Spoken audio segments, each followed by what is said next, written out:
100,000. Just to give you a perspective, the crime rate overall in Utah is 235.6, and in the US 379. So you guys are doing quite well. Property crime, obviously property crime more prevalent in all jurisdictions, and the same is consistent with Orem. Property crime consists of arson, burglary, theft, and motor vehicle theft. Crime numbers for 2019 up modestly from 2018 at 1,980.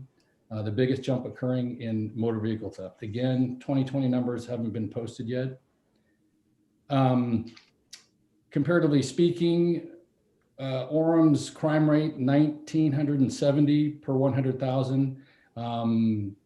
Utah overall is 2,169, and the US overall is 2,109. So again, very low crime rate. Moving on to the organizational data review. Next couple of slides, we'll look at, we used the benchmark city survey.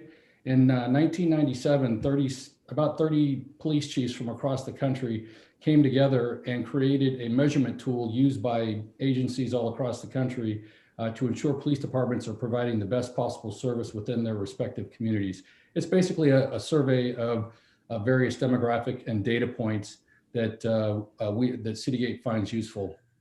Although Provo PD is not a member of the benchmark city survey, we did put some Provo numbers up there just because as we interviewed members of the command staff, it became apparent that there's a lot of comparison being done by Orem to Provo. So we thought that would be useful to you.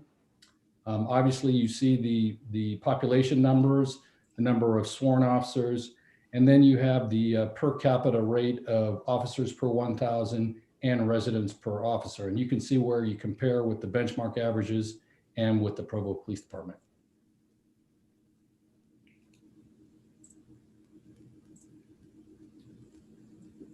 Mayor, can we ask questions as we go? I'm sorry. This is Tom. Sure, go ahead, Tom. I see the average per number of residents, but not the number of officers per crime. And it seems like there it would be more in our favor, it would seem. So the question is, do we have the average number of officers per crime? Was that the question? Yeah, that's correct. We're lower per 1,000 per residents, but we're not per crime, I would guess. Okay, I don't have that data offhand.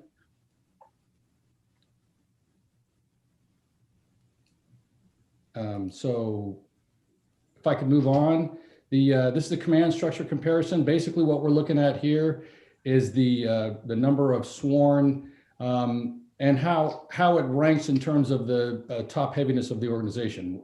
How many command staff versus mid-level managers versus frontline or first-line supervisors and officers. One item of note here in terms of frontline supervisors, you'll notice is a little bit high, although it's a fairly small number. We do have some commensurate recommendations later on for some minor changes there.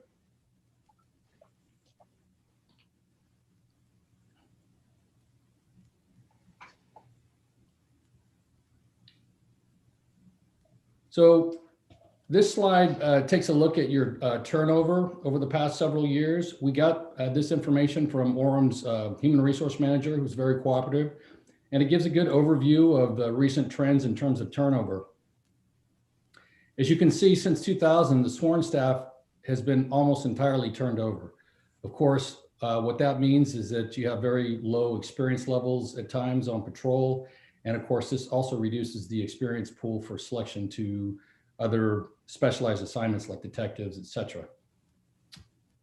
Now, it's our understanding that concurrent with our assessment, there was a pay and compensation study that occurred and has resulted in changes to the pay structure, which we feel will have a positive impact on the turnover rate.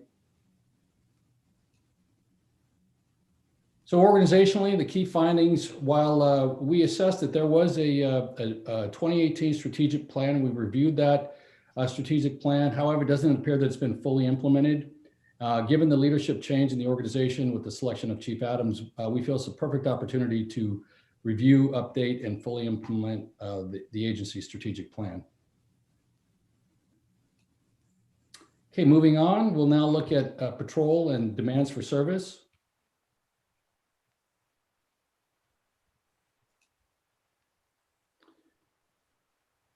So here you can see the trend line for CAD incident calls since 2017, which is the data set that we looked at.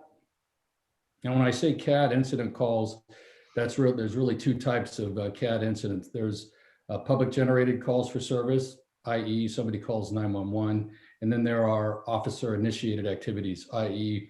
an officer does proactive policing, makes a car stop, does a business check, stops a pedestrian for some sort of enforcement action. So when we say all calls, distinct CAD incident calls, that's both of these statistics combined.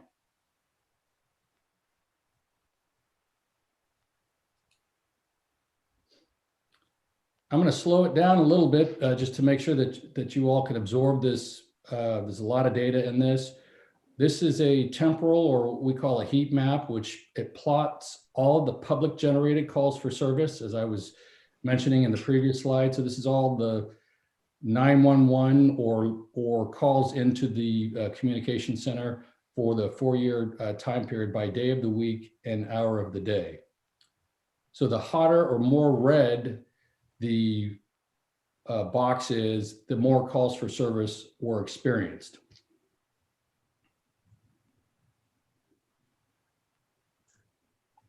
So it appears that that's mostly during the working hours of the population.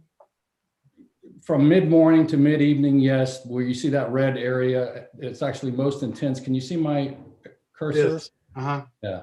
So this would be the critical areas. If you look at the totals on the side, it would appear that the 4 o'clock hour, 1600 obviously is using military time. 4 o'clock hour has the most call data. And then of course, it appears that Friday, Saturday, this area, Thursday, Friday, have the most concentration of calls. Yeah, it's just interesting. Saturday does not have as high a concentration of calls. Actually, yes, it is interesting. And this is what the data shows us now. Yes, that would be correct. Sunday, I can understand. Saturday, I would have thought it would have been higher.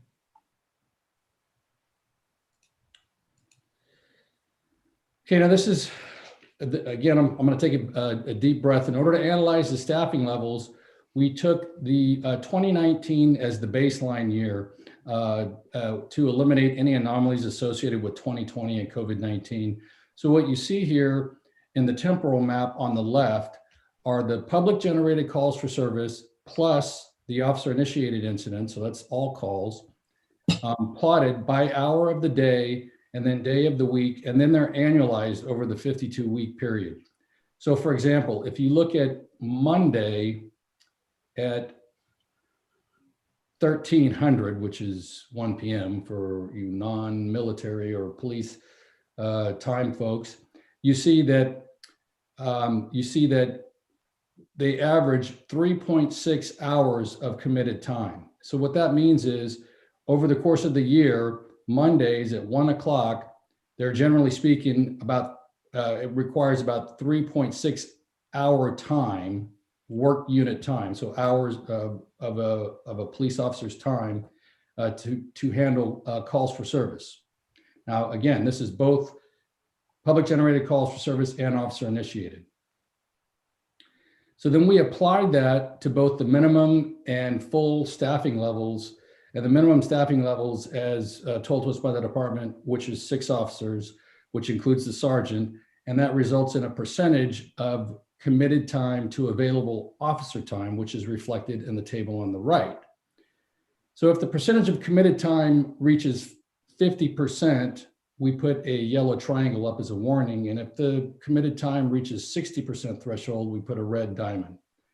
Now, going back to that same date and time, if you want Monday at 1 o'clock, which is average of 3.6 hours of committed time. If you look over to this table here, based on a minimum staffing of 6, that would mean that they would be 60% committed. And at that point, you're really starting to reach a saturation point. So as you can see, we identified the areas where there's the highest concentration or closest to the committed time. One factor in here that I want to mention that's not calculated, because there's no way to track this in CAD, and it's what we refer to as administrative time. And this is time that's not captured in when I say CAD, I'm talking about the computer aided dispatch system. And this is it just as an example. When officers write reports, typically they're still available for calls for service. That's not captured in CAD, so that's administrative time. Time spent in court is not always reflected in CAD. There are various activities that we know that a police officer is engaged in, whether it's roll call briefing, whether it's court time, whether it's report writing, that take up their time, whether they're not available, but is not reflected here. And so that would be on top of this 60% or 55%. So I just want to make sure that that's clear. So do we have any background as to why 10 a.m. on Monday it's higher, 1 o'clock, and then 5 o'clock? Okay, so 10 a.m. Monday. You're right here. Right. Yeah. That's, keep in mind, that's an average over 52 weeks. So you would have to, we'd have to do a deeper dive, to ascertain, what the calls for service. I can say that it's pretty typical. There's, during the business day, Mondays, everybody's back to work, that sort of thing. But we'd have to do a deeper dive to really unpack that number. Yeah, I mean, it's just interesting how Monday is so much higher than Thursday. So, right. Yeah, this is Stuart. Also, some of those calls are to support fire and EMS events. So you're seeing just the police metric, but it could well be a hybrid call, and that could be a traffic accident with an ambulance and fire truck, and police counts it as a call, and you'll see it in the fire slide. Fire counts it as a call. So they're not always pure law enforcement activities in some of those counts. And we find across many communities, especially on the fire and EMS side, while it's clustered, it's also random. There's really never one targetable reason. It's just bad luck. Lightning strikes tend to strike more on Monday morning than Tuesday morning by a small mathematical difference. If we find a business, some kind of economic activity driving calls for service, then we would immediately go after that. For example, in an urban metro community, a hotspot for calls for service would be a transit rail station with a homeless camp on the sidewalk next door. So in other words, a tremendous number of people coming and going, plus an encampment of outdoor living will generate many more police and fire calls than 10 blocks the other direction at different times of the day. So it is a good question. We didn't find anything of note other than just the normal types of calls tend to happen a bit more frequently at those hours. okay.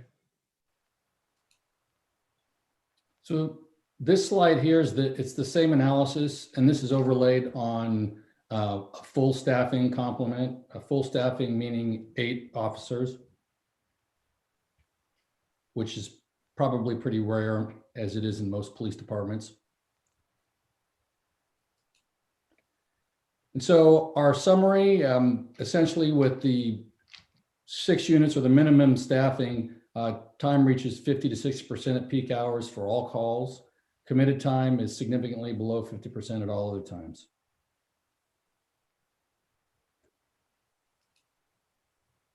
So now we're going to take a look at patrol's response times. Quick comment about methodology, because we understand that unlike our firefighter brethren, not every police call is an emergency call. So we narrowed our response time analysis to those calls that we felt were most likely to require an emergency response. And those calls amounted to 19 nature codes. And we synchronized this with the department and came to an agreement on what those 19 codes were. And the detailed analysis of those 19 incidents are logged in the final report for your review later. And then again, this is over the course of the full date spectrum, 2017 to 2020. We looked at 4,822 calls, and we used the fractile measure as opposed to the average response time. You may be more familiar with the average response time. We use the fractile response time, and as we get into the details, I'll explain more what I mean by that. And so really this response time chart is composed of two parts. You have the ring to queued time, which is calculated from when dispatch picks up the phone, whether it's a 911 call or a call into the non-emergency line, until such time that a dispatch or until the dispatcher dispatches a police officer. And we refer to that as call handling time or ring to queued time. And then the second part of the time is the time it takes once the officer receives either the radio transmission or otherwise dispatched to the call until his or her driving time to the actual arrival on the scene. So it's two separate calculations. Dispatch has a piece of it, and then of course patrol has a piece of it. So ideally, you want both of those times as short as possible. Now, when we talk about the fractile response or the fractile measure, and I'll go to the next slide and illustrate that a little better. So in this graph, it shows the total response time, and as measured against the 90th percentile. And so stated narratively, when we say that the total response time is and the fractile measurement is 11.5, that means Orem residents can expect a response time of 11.5 minutes or less 90% of the time. And then for the same measurement, you see I put in there the average response times, 7.1 to 8.4, which is something that folks might be more familiar with. Citygate likes to use the fractile response. We feel it's a more accurate measure, and so but we did put the average in there so you have an understanding of the difference. And there will be a recommendation at the end of this section with regard to response times. But as an aside, we have found that the response times are not for Orem response times are not outside of what we have seen in other studies. So just a key review, I had hit the highlights in terms of some of the data points, but then our patrol key findings and recommendations based on our interviews and the data is patrol is obviously a supervision is critical. It's the touch point of the organization. It's where really the rubber meets the road, figuratively and literally, where the organization is in contact with the community. Supervision is critical, particularly after hours, when the chief and command staff are not on duty. I won't read every single one of those, but these are all enumerated in the report. The traffic unit has been disbanded due to staffing. And as I mentioned before, with regard to the response time, there's no established reasonable response time goals. And that's something that in our recommendations, we're going to ask the council to take a look at, working with the department to come up with that. So we'd recommended that the department increase management on patrol by redeploying one of the units from the support services to the patrol division. To his credit, Chief Adams, when he came on board, he had identified that prior to us even recommending that at the mid-project review. And it's my understanding that that's already implemented.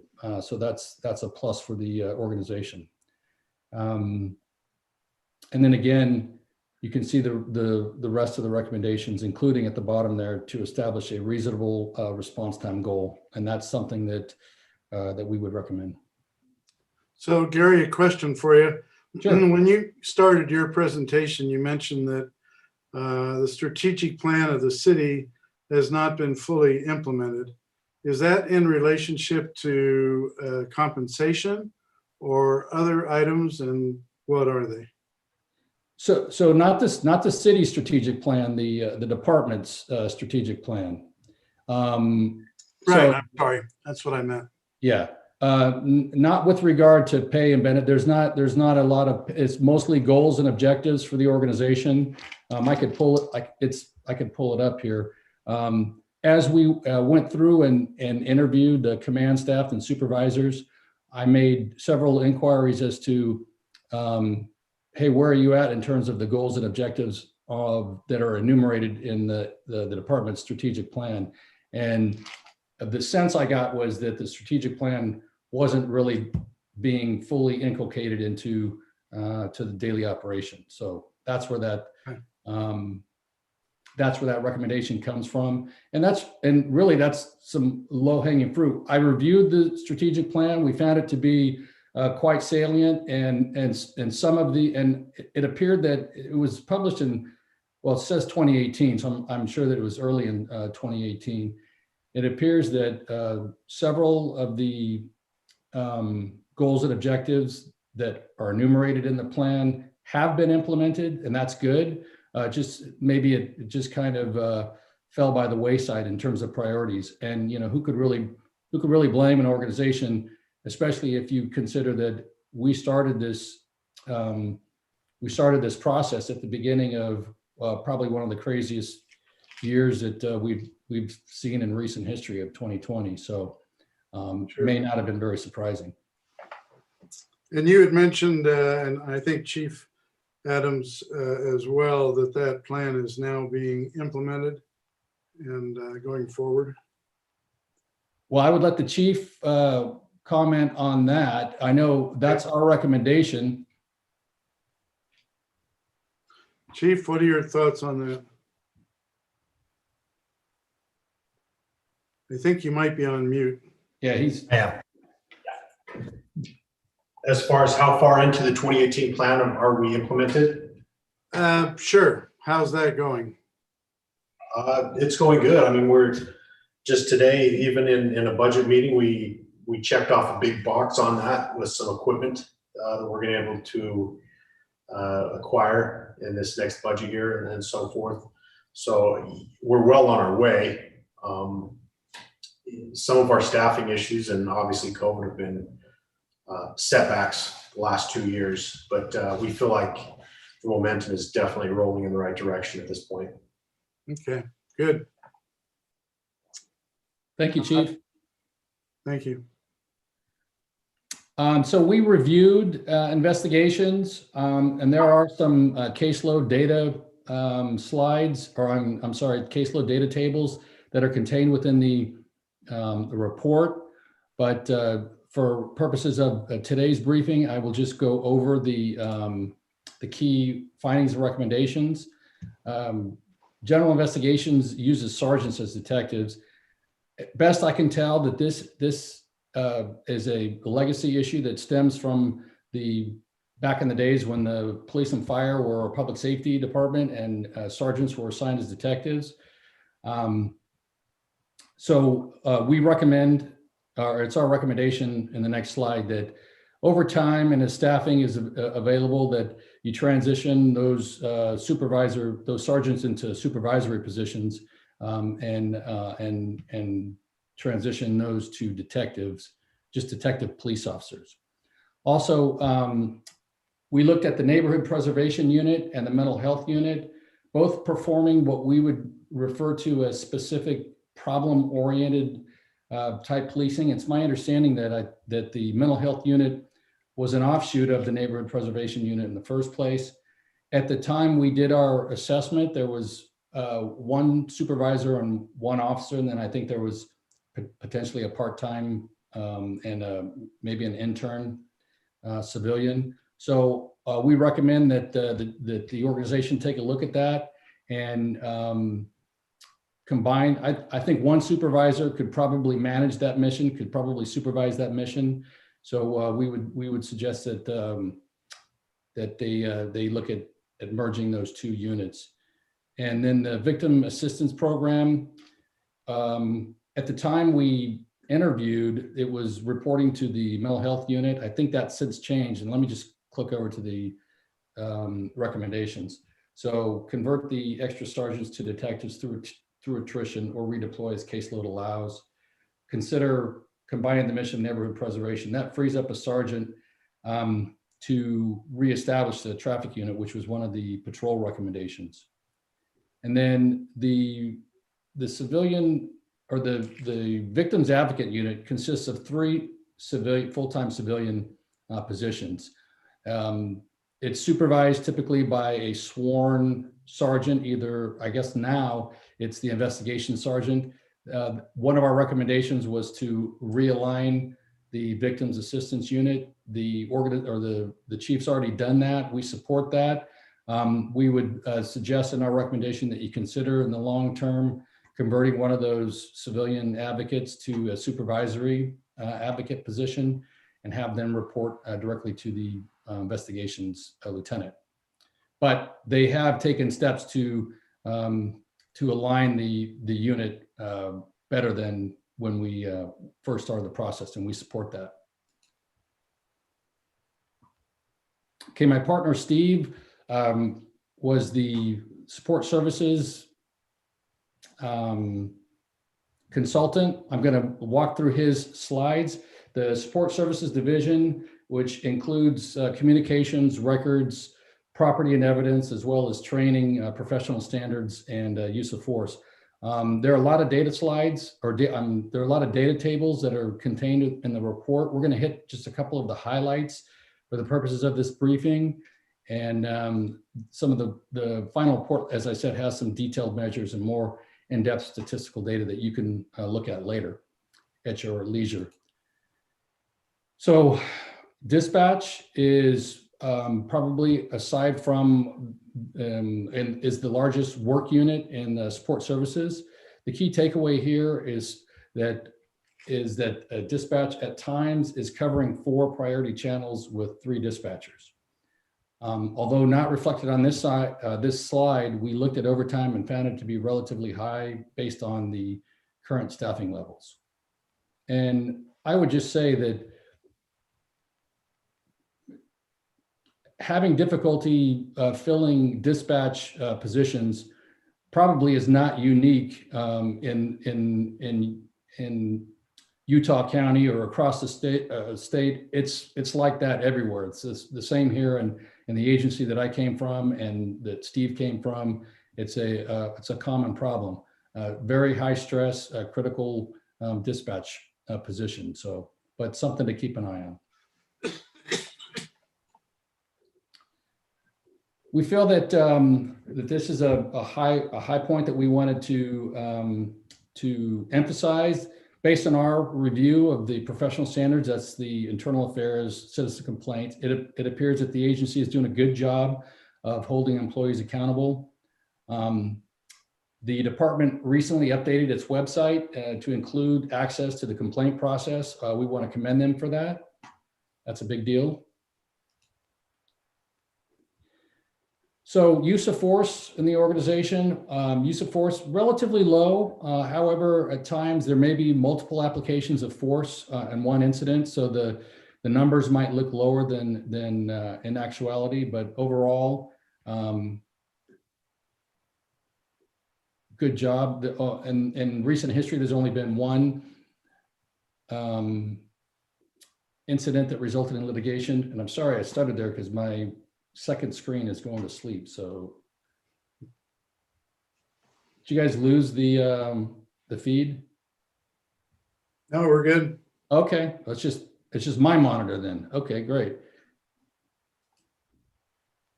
Okay, so support services key findings and recommendations.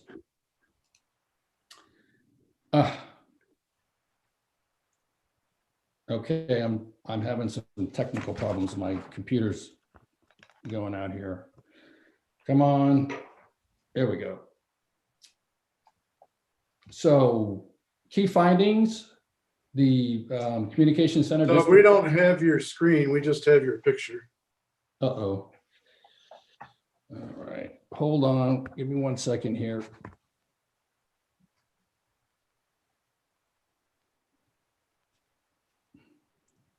I apologize. Gary, if you want, I've got it up. I can share it. What slide number had you paused on? We're at the Use of force. support services findings and recommendations. Yeah, I don't know what's going on.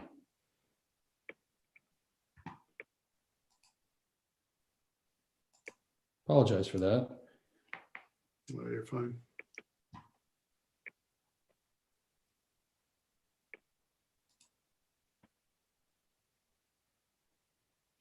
Okay, you should have it up.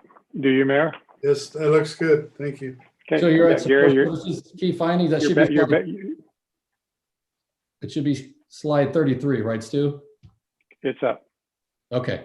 So here's the support services key findings after a little hitch in the giddy up. One item to note here. So school resource sergeant is currently responsible for being the actual school resource officer at a high school.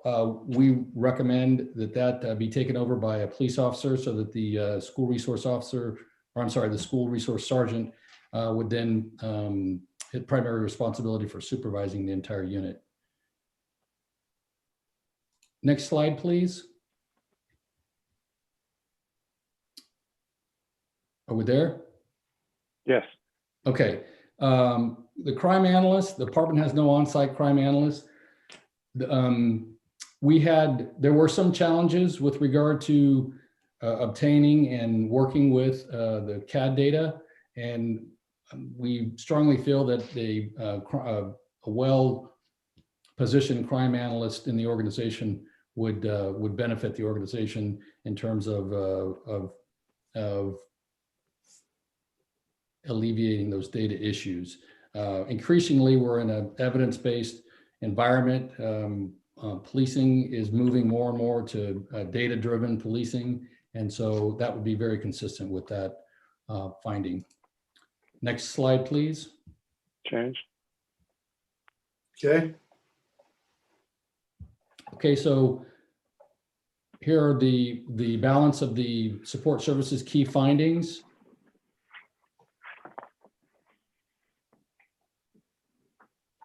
And then we'll transition to recommendations which support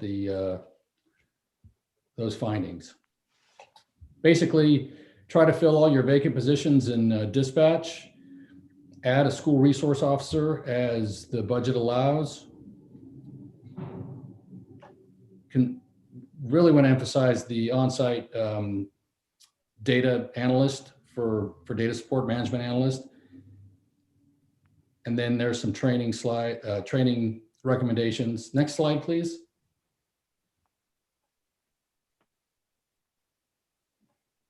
You're up. Okay. And this is the balance of the support services. A lot of training, a lot of areas, opportunities for improvement in records management and training. And I think that is pretty much it. The next two slides are a suggested priority of the recommendations. And the total is, I think there are 30. And Correct. so, yeah, next slide, and then go to the last slide, discussion. And that's it. Okay. Well, apologize for the little disruption there towards the end. I don't know exactly what happened. Sure. So, Chief, just wanted to hear your comments on the items they brought up and then how you would address those.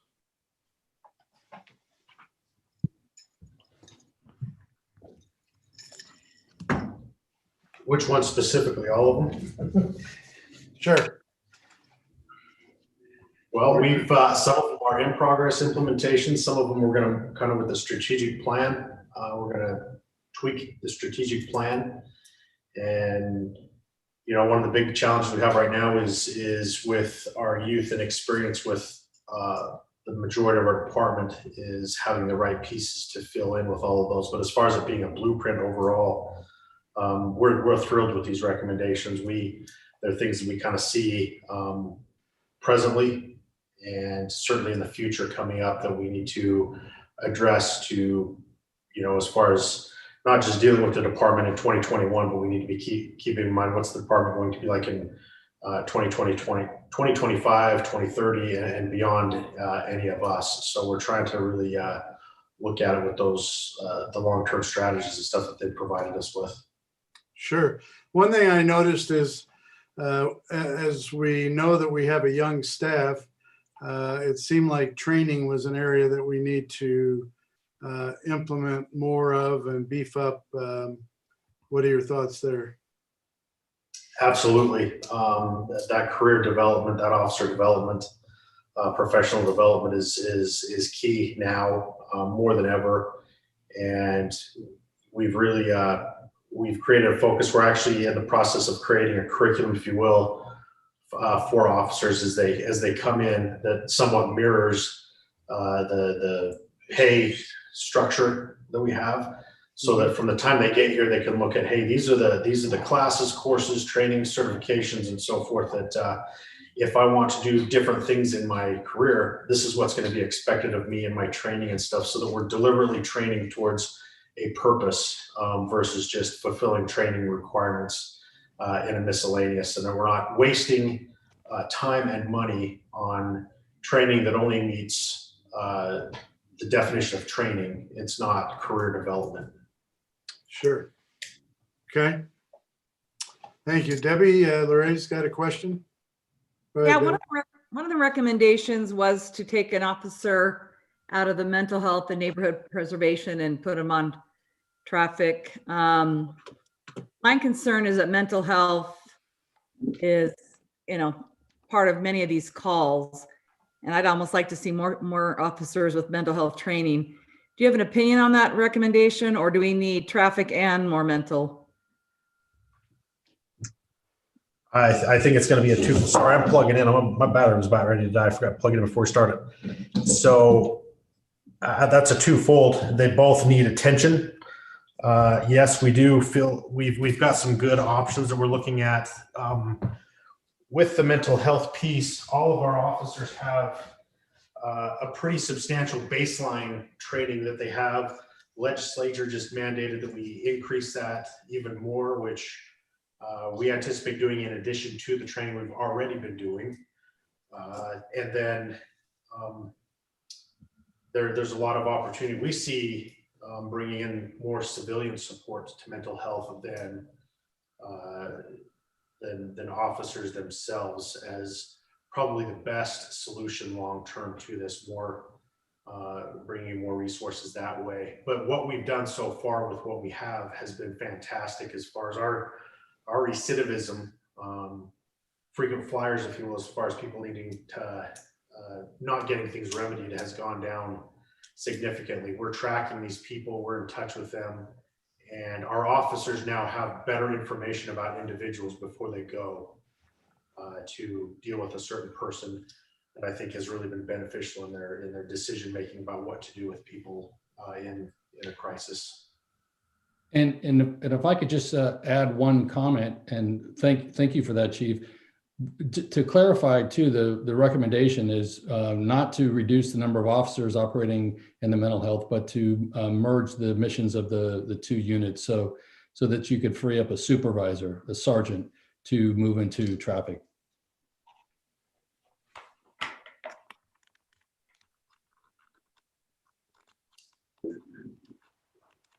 Thank you for your comments, Chief. Appreciate it. Appreciate what you're doing.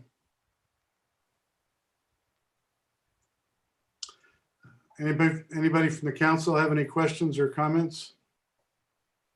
Mayor, this is Terry. I have one comment. Just looking at the three guys sitting there, I'm glad I'm on your team. These look like three pretty tough guys sitting there with you, Chief, or with the two guys next to you. So thanks for that we get to be on your team. Yeah, there's actually four of us. We've got one hidden off camera because he's. Oh, okay. Well, he might be the scariest looking of the four. Yeah. Thanks, Chief.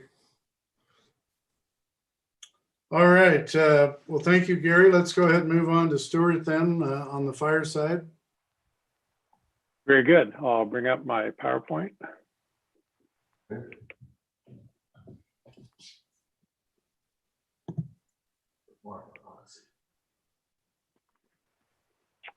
So in reviewing fire and EMS, while you listen to our findings and recommendations, overall, very pleased with the department, your personnel, their values, their commitment to customer service, and consider what I'm about to say as a best practices tune-up.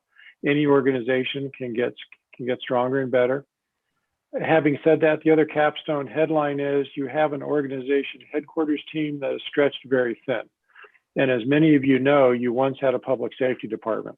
And when you look at both studies, recommendations on headquarters and support services personnel, what you did when you separated the two back to be independent agencies, some of that shared staffing at the support services level was stretched thinner because it was broken in half. It's no longer working fractional time for different things. So you're in this natural regrowth period of two independent agencies to better serve a stronger, growing, thriving community. So it's not a criticism. It just is over the decade, you had one, you split to two, and now we're finding some needs improvements in support training, staffing, et cetera, and you'll see. I'll also specifically talk about location of the next fire station. But frame the fire and EMS conversation in this context. In the United States, there are no mandatory federal or state regulations directing the level of fire service staffing, response times, or outcome. In America, this is a local choice issue. Having said that, you thus have the level of fire services that you can afford that may not always be what a community wants. And part of what we do is doing a risk assessment and talk about outcomes and council policies, because if a policy taken to the extreme in a rural mountainous area would be the building of origin burns down but doesn't start a forest fire, that's an articulated outcome. If an urban Orem, a bedroom fire in a detached residence, hopefully we would save part of the residence, rescue people trapped, and the fire wouldn't spread to the adjoining home. That's the definition of an outcome. And once you talk through with your chief the desired outcomes, we back calculate the people and the staffing to deliver that desired level of customer service. So designing fire and ambulance service isn't about response time, it's about the spacing of people across the geography to deliver timely customer service for different types of emergencies. Same thing in law enforcement. I have to have enough beat cops spread across the dirt to handle high priority, life-threatening calls. So in fire services, remember this, there's two theorems. One is the speed of the attack, and the speed is that single neighborhood-based fire crew to go handle and completely minimize modest events. The weight of the attack is if I spread my stations too far apart, I can't cluster crews together quickly enough to attack a really serious fire, multi-patient rescue, hazmat spill. In other words, the caboose gets there too long after the locomotives already encountered the problem. So we have this constructive tension between every neighborhood wanting something fairly quick, but if they're so far apart, they can't help each other when I need everyone to arrive. When you set fire service level goals, we talk about many things, the rapidity of growth in building fires, EMS survivability, when the brain is no longer being perfused either by breathing or lack of circulation. Every community likes to suppress outdoor fires before they spread to buildings and wildland areas. And said with affection, your goal is to keep small fires small. You could field only one fire crew at one fire station, but then you'd have frequent large catastrophic fires. You want to give people life-saving advanced paramedicine treatment. Some people will not survive at the time 911 is called. Other people will have their quality of life significantly enhanced by receiving timely paramedic care and getting to the right hospital in the right time frame. We also suggest to our clients that a council policy goal try to provide that speed or equal adequate response to all similar risk and population neighborhoods. In Orem, while you're diverse in a suburban city sense, you're really mostly housing stock and businesses supporting housing stock. If you were a major metro downtown area, you would want to deliver a different weight of attack to higher risk events and buildings and manufacturing properties than you would out in a suburban set of homes fronting a golf course with very large lots. You know, different densities, different types of risks to be considered. We look at these main hazards in Orem: your building fires, vegetation, medical emergencies, hazardous materials, and technical rescue. We then look at impact severity factors. So we looked at, well, what if Orem, if you had critical facilities fail, if you required large firefighting water flows on major building fires, what are your population, your demographics, your national resources? So there's a whole risk assessment chapter in the study. And summarized by fire station zone, we grade risk types across the 5 categories from low to high. And EMS is high in every fire station area just because of the high quantity of calls. You go to EMS calls every hour of every day of the week of a year. You have different levels of fire exposure in a couple of the station areas. So station 5, when you look at the street network, is lower zoning density, fewer people in and around the northern station. So you have fewer calls for service. And then hazardous materials and technical rescue is either moderate or to low, depending on where you're at in the community. This is a pretty typical risk categorization assessment of a suburban American community west of the Mississippi. So you're right down the middle normal in something like this. Let's talk about your minimum daily staffing plan. Post-separation as a public safety department, you staff 4 people per fire station, 2 on a fire truck, 2 on an ambulance. Every fire station has either an engine or a ladder truck engine called a quint. Every fire station has an ambulance crew. That's 4 people. However, when high volume ambulance transportation events are occurring, what you really have is a 2-person crew, if at all, because the 2-person crew could also be committed to the EMS event. Under best practices and safety standards, if you have a serious house fire, it's going to take 100% of the on-duty force of 17 personnel. But if half or a third of those personnel are running ambulance calls when the house fire breaks out, you're short staffing. So another way to address this problem is most American suburban communities that are of urban nature and tax base staff 3-person per fire truck. The heavy metropolitan areas staff 4 people per fire truck. So you're running a hybrid system of 2 plus 2 and hoping that enough firefighters are available when a serious fire breaks out. It served you well for years. We're going to recommend later in the presentation adding another 2 people on duty that can do high volume EMS during the daytime, but beef up your firefighting staffing at nighttime when most serious, if not deadly, fires occur in the United States. Let's look at service demands. A number of incidents by year. Blue is EMS, fire and other types, special service, hazmat, tech rescue are relatively small. EMS is frankly fairly stable year over year. We're not showing you 2020 for COVID, where everyone's numbers were down pretty much across the board in the United States. Your number of incidents by stations, pretty proportional. You look at zoning and population density in 3 of the 4 fire station areas. And again, the northern station just doesn't have quite the people. And people per square mile drive emergency medical demand.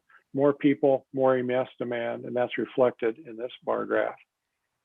If you look at incidents by hour of the day, this is midnight on the left to midnight again on the right over 3 years, even though most of us, you on the call, are sleeping after midnight, the fire department is still running ambulance calls 24/7, 365. And sometimes we'll have clients say, well, I'm in a recession, I need a budget cut. Why do I have firefighters on duty 24 hours a day?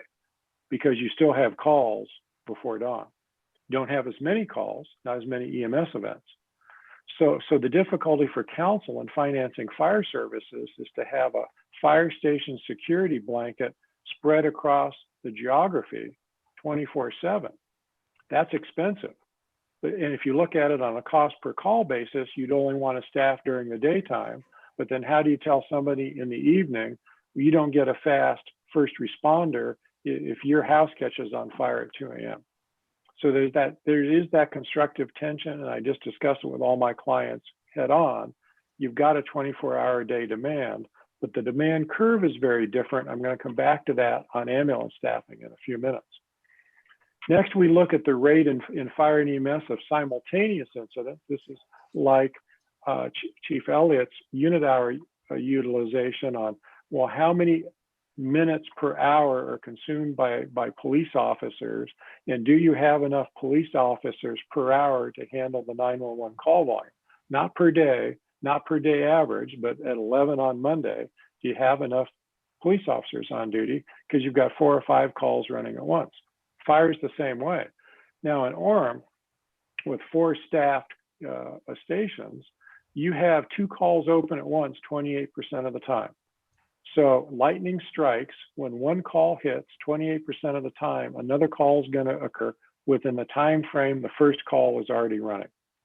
The good news with 4 stations is you only have 3 calls going 4% of the time. But let's come back to 28% of the time, midday, the high demand curve I showed you, you could have 2 to 3 fire stations all running EMS calls. And then what you have left for immediate fire response is 1 4-person team on 2 units. And that's where this EMS can erode at certain hours of the day your capacity for firefighting and technical rescue. Do you have mutual aid with your partnering cities? Yes. Can the mutual aid get there in time? Sometimes. Sometimes your mutual aid partner is also busy at 3 in the afternoon. So the cavalry isn't always waiting for just your call. They're running their own calls. If you look at simultaneous by station area, it's a little higher in Station 1's area, but really your 3 population clusters in Orem have about the same experience rate for 2 incidents occurring at once. Now, what this means for response time is Station 1 gets busy with an incident. Station 1 has another incident. Now Station 2 has to cross its district and maybe all of Station 1's district to get to the next call. So that means that second call's got a longer response time because somebody's coming from a distance.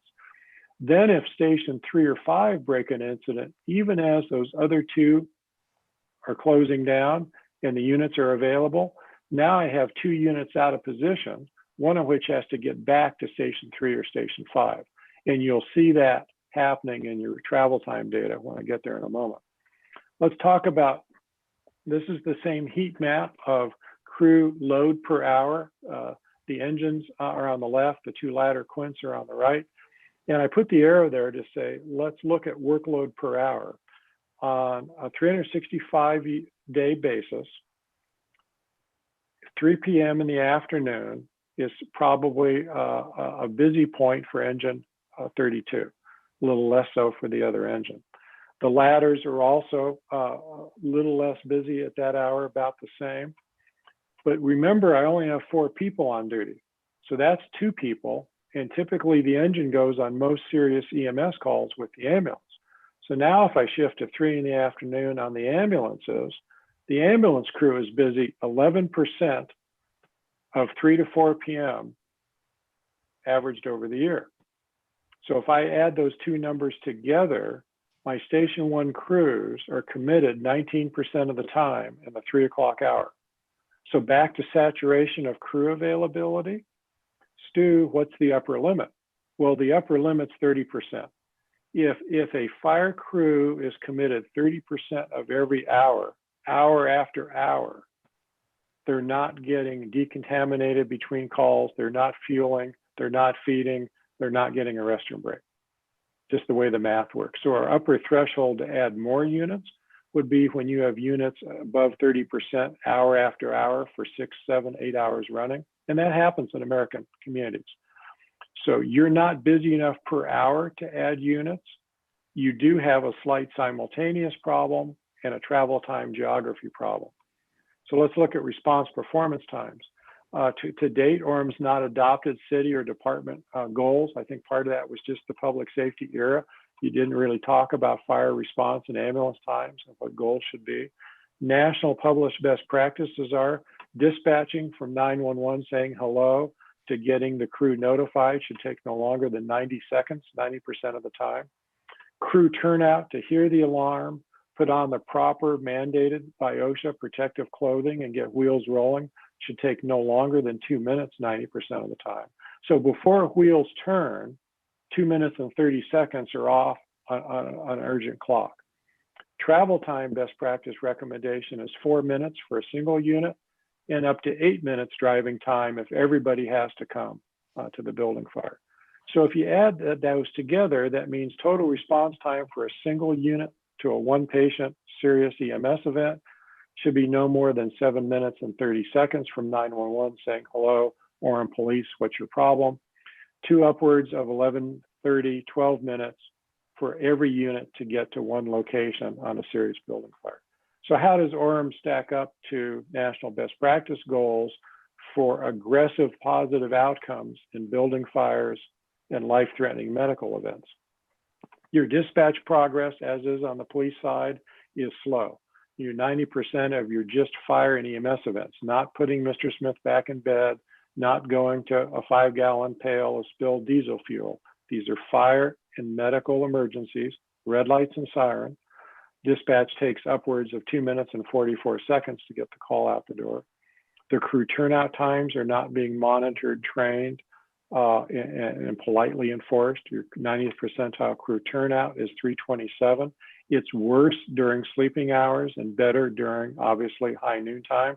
Some departments end up adopting, and the chief and I have discussed this, a split standard for waking versus sleeping hours, but there's improvement there. But here's the issue for Orem that there is no easy fix for. Your 90th percentile travel time is 7 minutes and 44 seconds. You're knocking on the door of being double the 4-minute goal.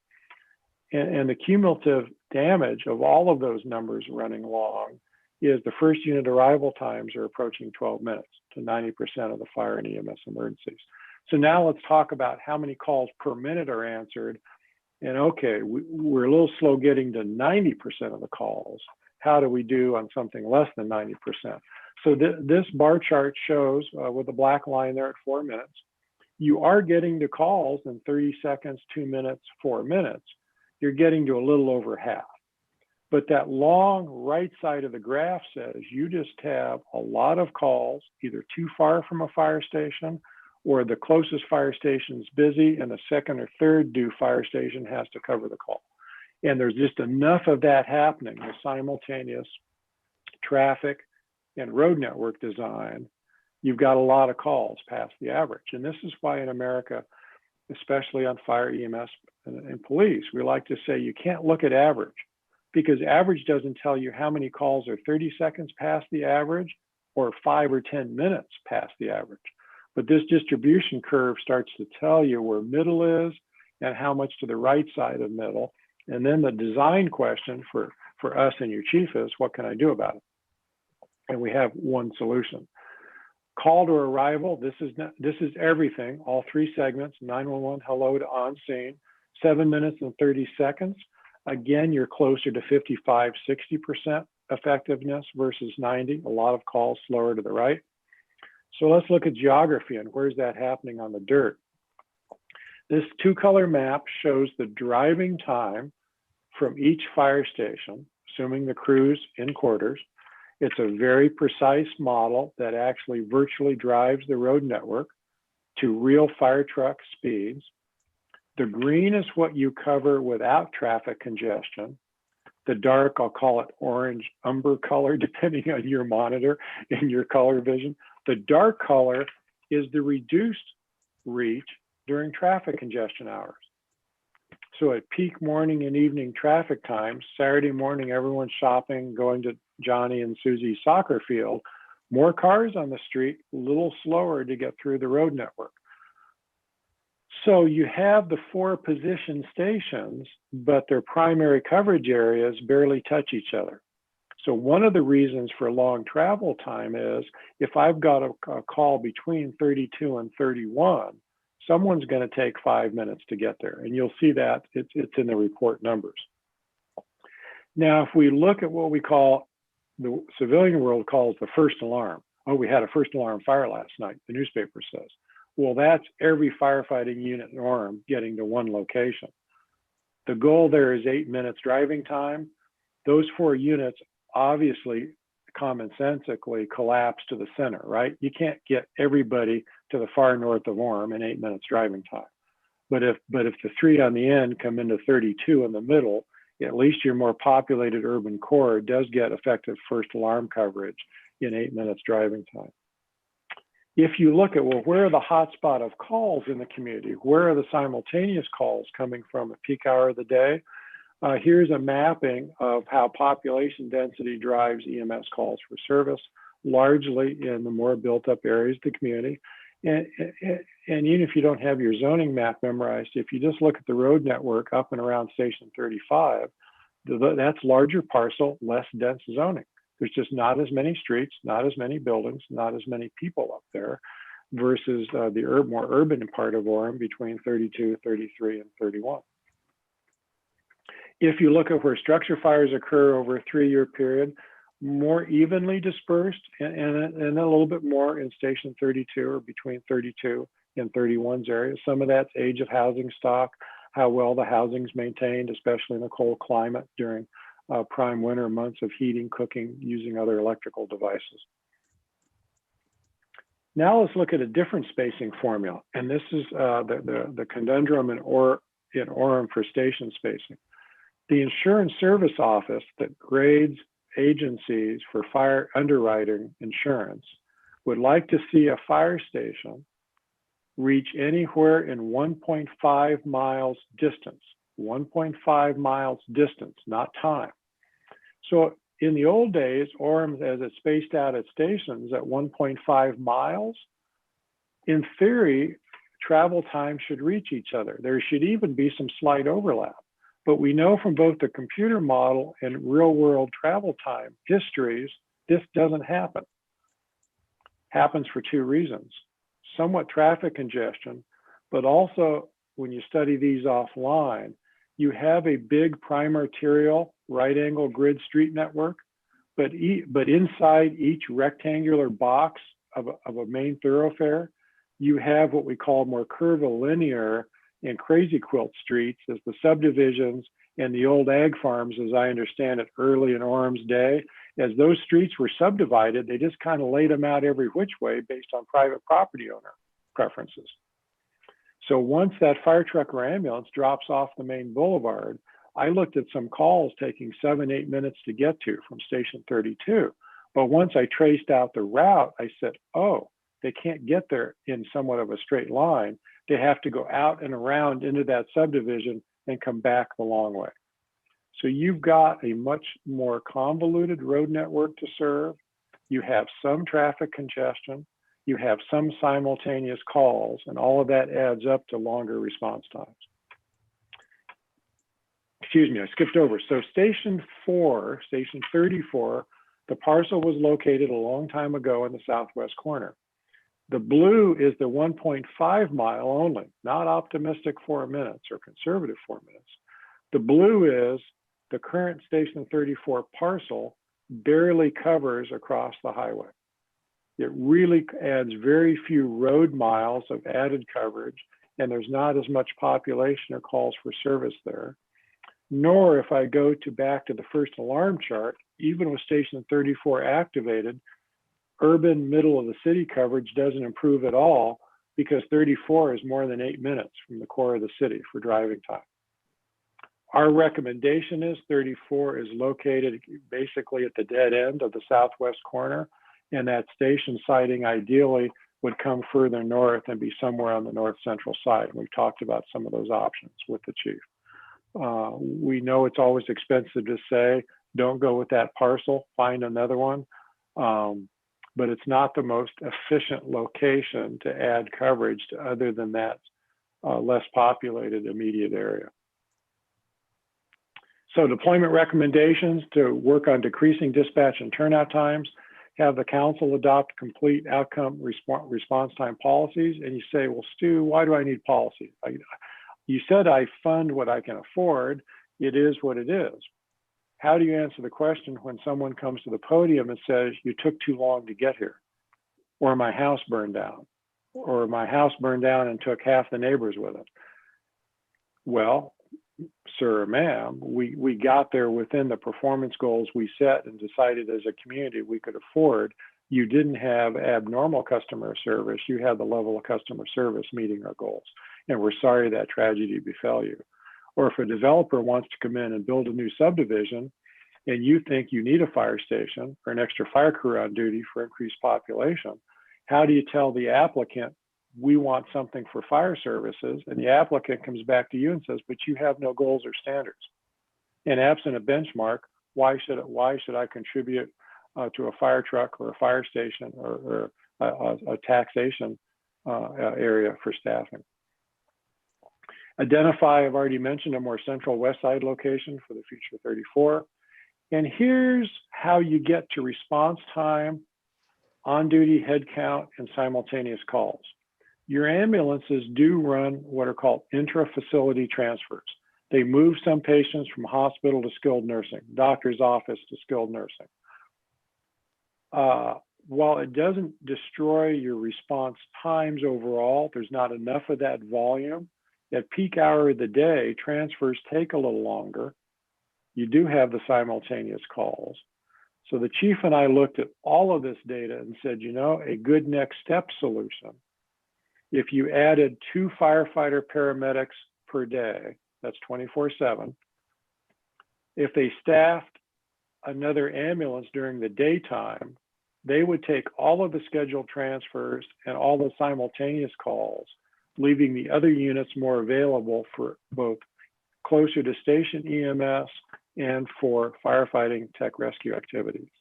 At night, when that demand curve I showed you slows down after dinner, close the extra ambulance, but put each of the crew members on 2 different pieces of firefighting equipment and beef up your firefighting tech rescue capacity overnight should you also have a flurry of ambulance transport calls.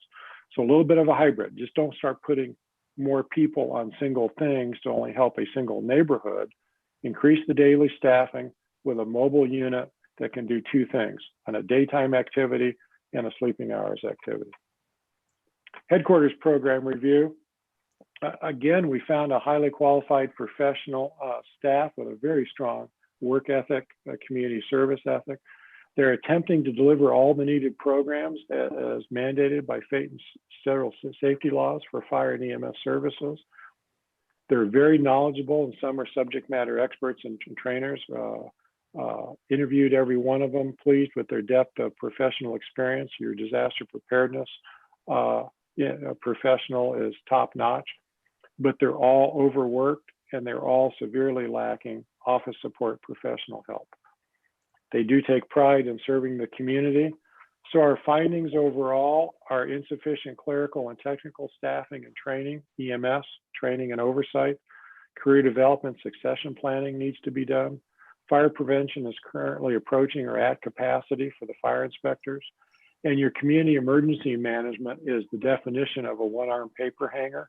To be a little lighthearted about it, at some point, updating the emergency plan is going to take a person on a grant, a half-time person, a few months a year, some office support, clerical management. You need to let the professionals do professional work. If they're writing, drafting, filing, and Xeroxing, they're not doing the professional work you want them to do. If they're doing scheduling and returning routine phone calls, they're not doing the highly paid professional work you expect them to do. Turnovers yielded a younger workforce. You need to increase training staff. I've talked about the heavy administrative workload on the sworn staff. I've talked about fire inspectors at near maximum. Also, and this is as important as customer service and workload, your fire EMS team is too dependent upon one person in headquarters, and we call that single point failure. If any one of the few chief officers or the one or two office support professionals takes long-term sick leave or injury leave, you've got a real gap to fill.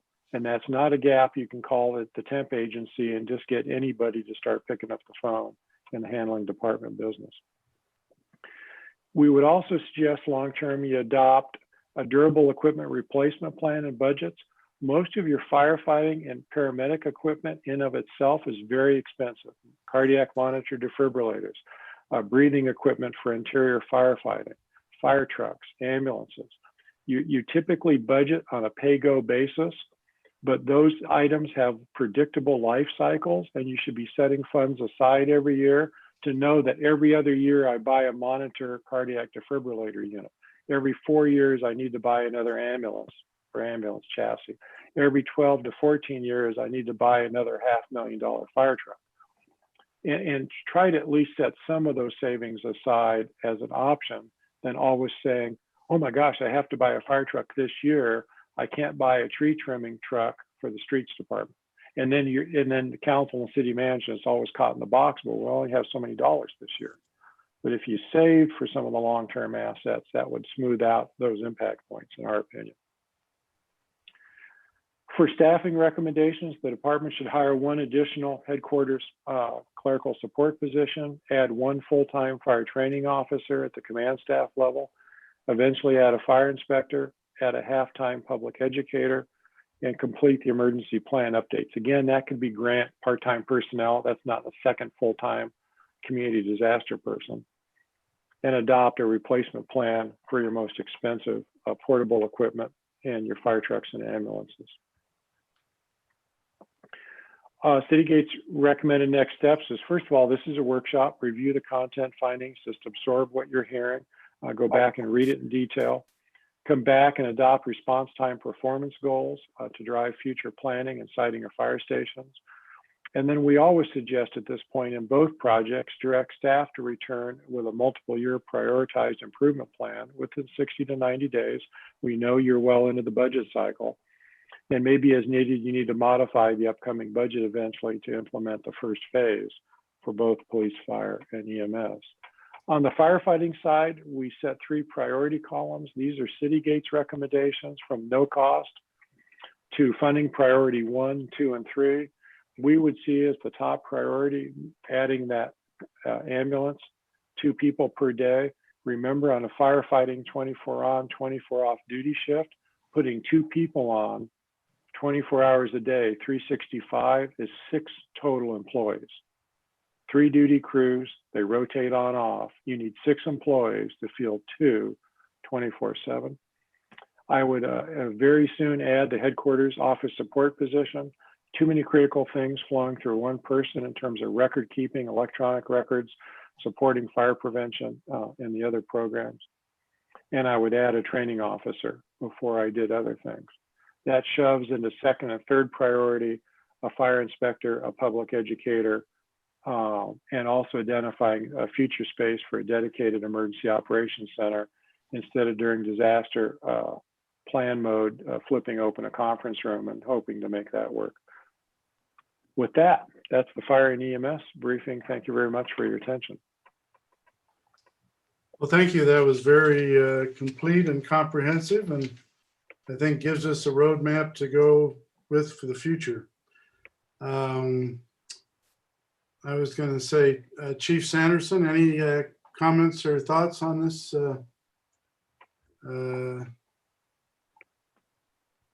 Yes, thanks, Mayor. And what they brought forward. No, I really appreciate the time I was able to spend with Stu in developing this plan.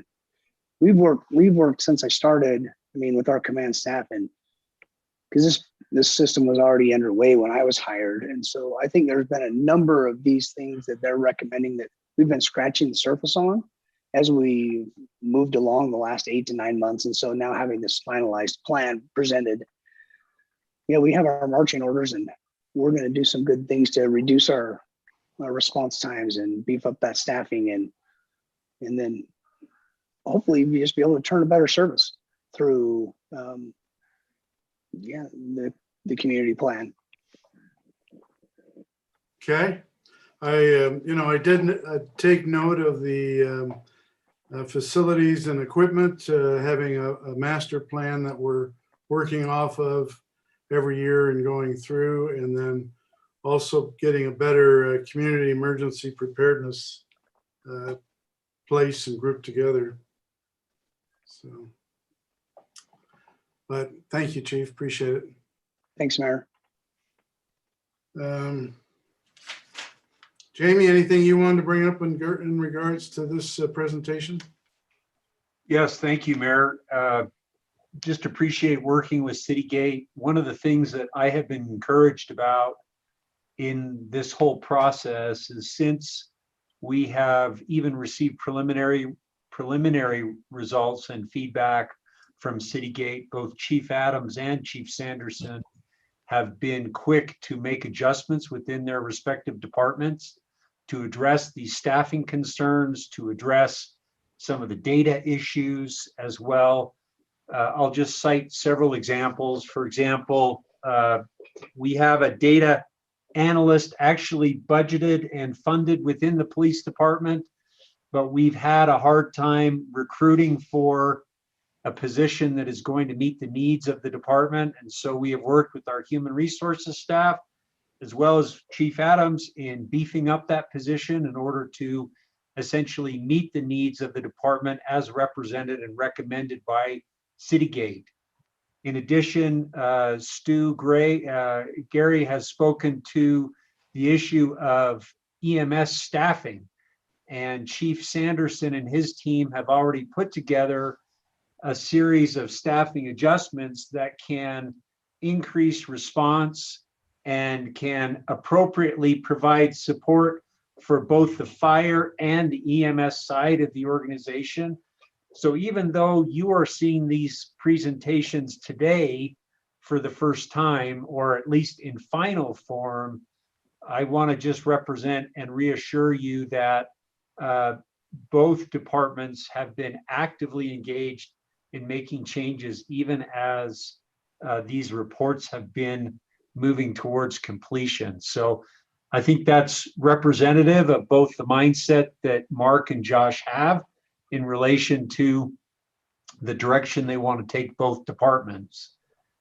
I will add, and maybe Stu can kind of speak to this, one of the challenges that we face as related to response times, and I think Stu focused on this, is with our existing fire stations, in order for us to right the ship in every way and to meet specific federal or at least recommended guidelines, that would require us to essentially pick up and relocate a number of our stations to appropriately position them where they need to be for 2021.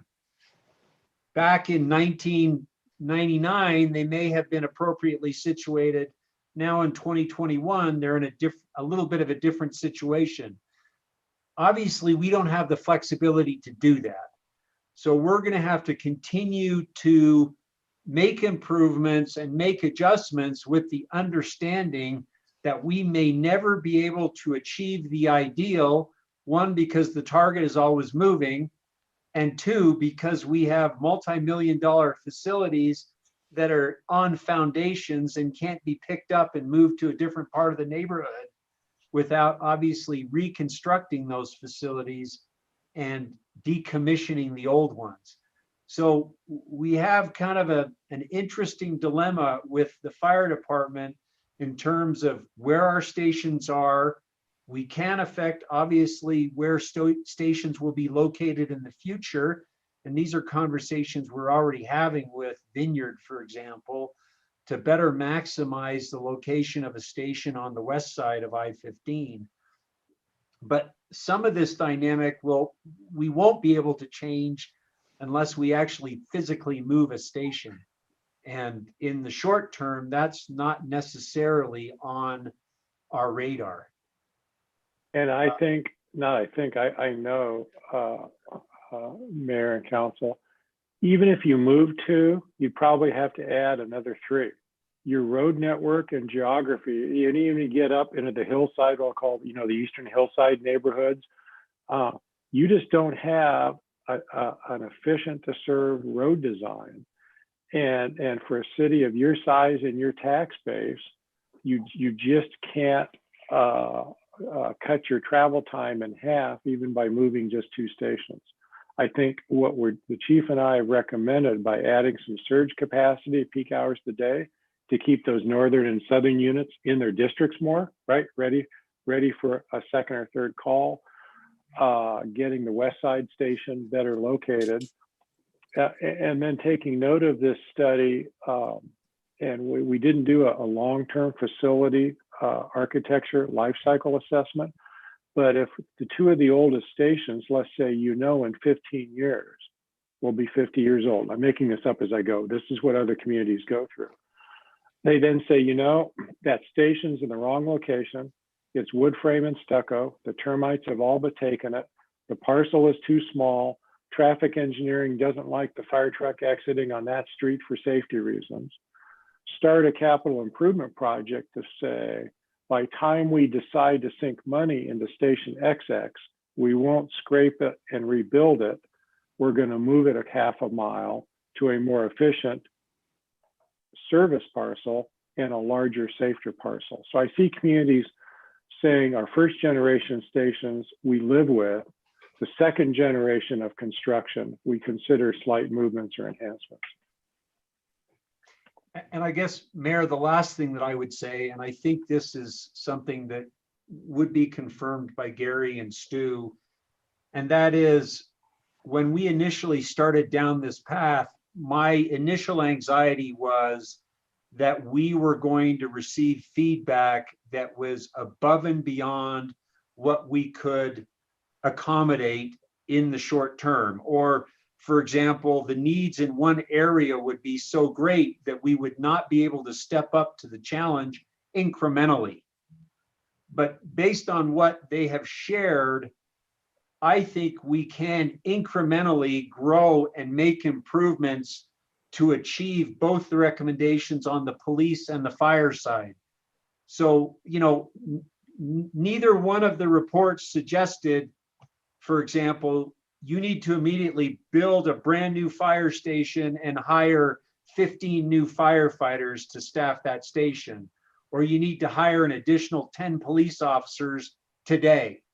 I think what I heard from both of the reports was you need to continue to incrementally improve, and over the course of a number of years, get better and meet up with the expectations as outlined in both of these reports, which for me is reassuring, knowing that I believe we have the capacity to do this, and we can incrementally grow into these changes in a way that is comfortable and in a way that is not going to require us to dramatically make adjustments in funding and even proposing, for example, tax increases in the short term to meet these objectives.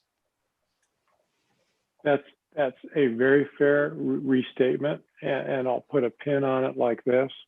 We did not find either agency dysfunctional, broken, or in need of immediate repair and rebuilding. And I mentioned that at the beginning of my segment. Consider this a best practices tune-up.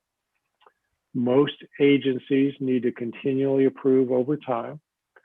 By the way, I didn't talk my whole bio. Besides being a retired fire chief, I've also been a city council member and a school board president in the middle of the Great Recession. So I've served my time on your side of the fence.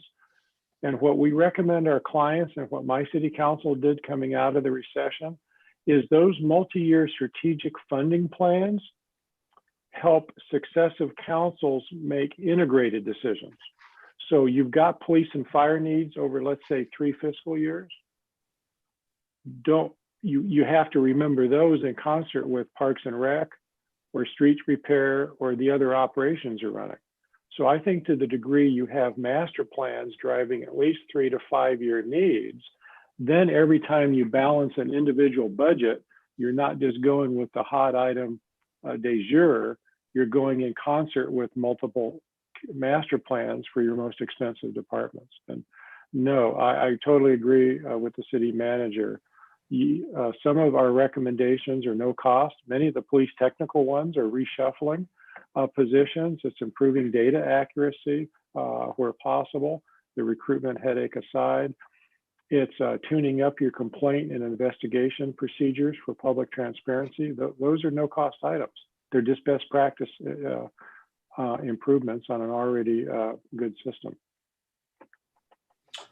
All right. Well, thank you very much. This has been very comprehensive, and we'll look forward to receiving a copy of the reports and viewing them in future years and setting up some master plans.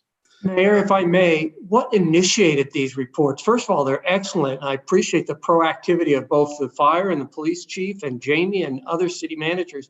What initiated having these studies done? Jamie, I'll let you answer that. So back in the latter part of, I guess it would be 2019, conversations with both Chief Gurney and Chief Giles, we essentially talked about, we have utility master plans and we have a firm direction and idea as to where our utility infrastructure and utility departments are heading. We need to engage in a similar process for our police and fire. And it's not just, I should say, it's not just utilities. We have a streets master plan, we have a parks master plan. We needed a public safety master plan, and we needed a good foundation, and that foundation was essentially an operations assessment. And also we were fearful, and some of the dialogue back in 2019 was, we don't have this, or we need that, or we have too much of this and more of that. And we wanted a third-party objective review to come in, like Citygate, to come in and say, no, we've taken a look at organizations throughout the country. We're familiar with, for example, NFPA standards as relates to fire and IACP standards as it relates to police. And we can tell you that nationwide, these are some of the best practices, and we can overlay those best practices on City of Orem operations and help you develop a plan for the future. So that is really kind of what necessitated it, is a kind of an overall feeling that we are doing this in other parts of the organization, but we've never really done this with police and fire. And it was time, since we do spend approximately 50% of our general fund on police and fire, for us to get a good plan in motion as to where we're heading in the future. Well, my hat's off to management. Thank you very much. All right. Well, we want to thank Gary and Stu and Dave, and appreciate Citygate and all the work you've put in, and appreciate Chief Adams and Chief Sanderson for the help that they've done.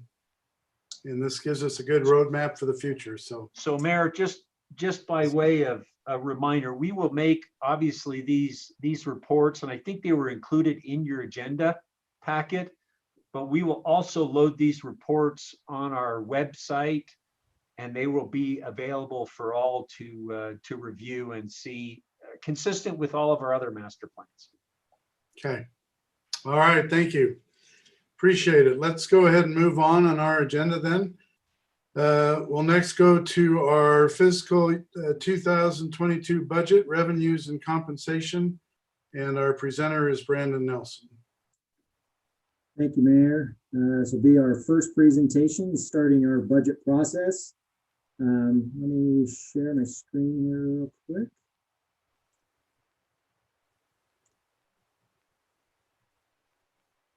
Can everybody see that? Yes. Let's see, where did we put the button go?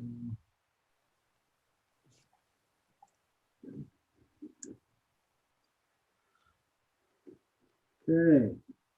So what we'll be discussing is kind of first off, kind of an outline of where we are today, right?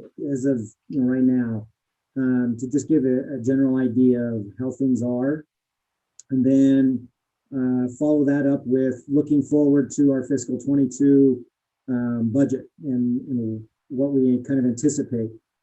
Revenues are generally the first thing that we target.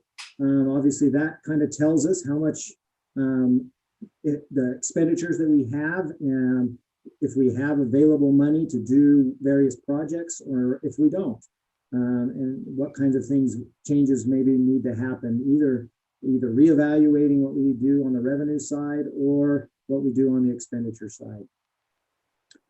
So, the first thing I wanted to discuss then are how we are doing currently. As many of you may well be aware, our sales taxes are certainly our single largest revenue source and are doing really, really well through this fiscal year. We thought we did really well through the end of fiscal 20 despite COVID, and we're doing even better so far this year. This shows you we were at 12.8%. We did just today get the sales tax numbers here in March. March wasn't quite as good as the previous months were, and so even with that, we're still 10.8% year to date above the prior year to date. So sales taxes looking very good. Obviously, the budget numbers that you see over here, many of those revenues were impacted when we adjusted our fiscal 21 budget downward as we had approached, preparing our budget due to COVID. And so some of that, the only one that we've really adjusted upwards is the sales tax line. Many of the others there, they haven't been changed, despite the fact that, as you can see from the percentage collected so far this year, are doing very well to year to date. And we expect those to not only exceed those fiscal 21 budget numbers, but to even rival what our actual fiscal 20 numbers were, which were all pretty well, other than, there were some stragglers, especially in the courts, fees, and fines area, that you can see at the very bottom of that screen.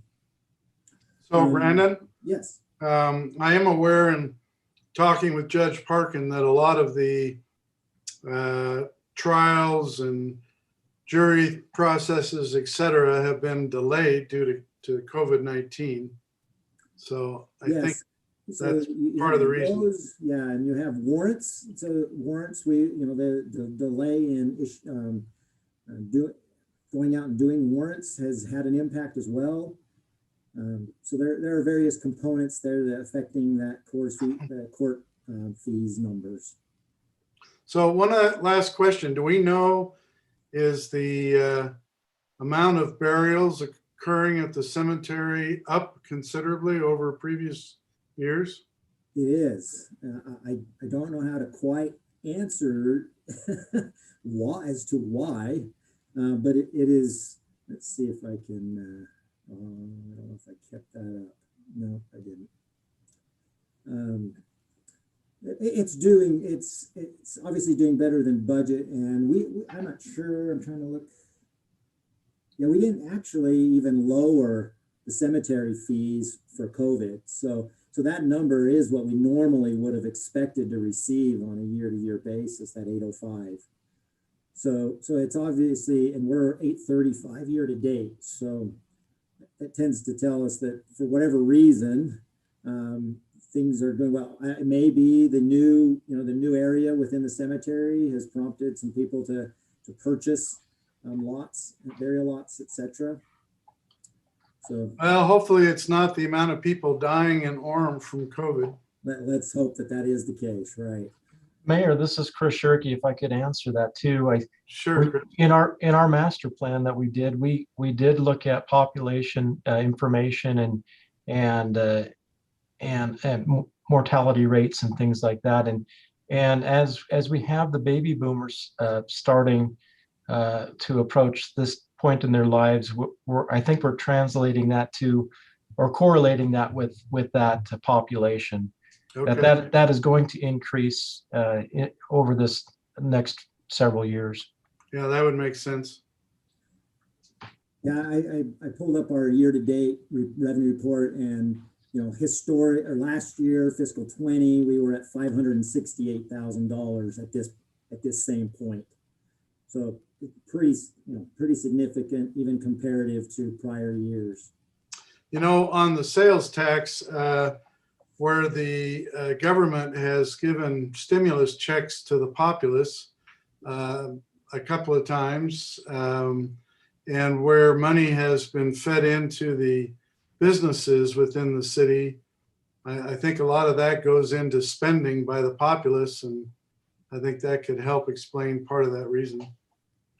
I think that's a distinct possibility, and obviously the stimulus that's coming out right now, plus the one back in December, late December, early January, those two things may not only have already kept sales taxes doing well, but the newest stimulus may also continue that to do that.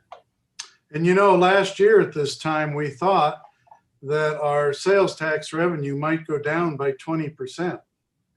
So that is how much we changed our budget by, yes. Yes.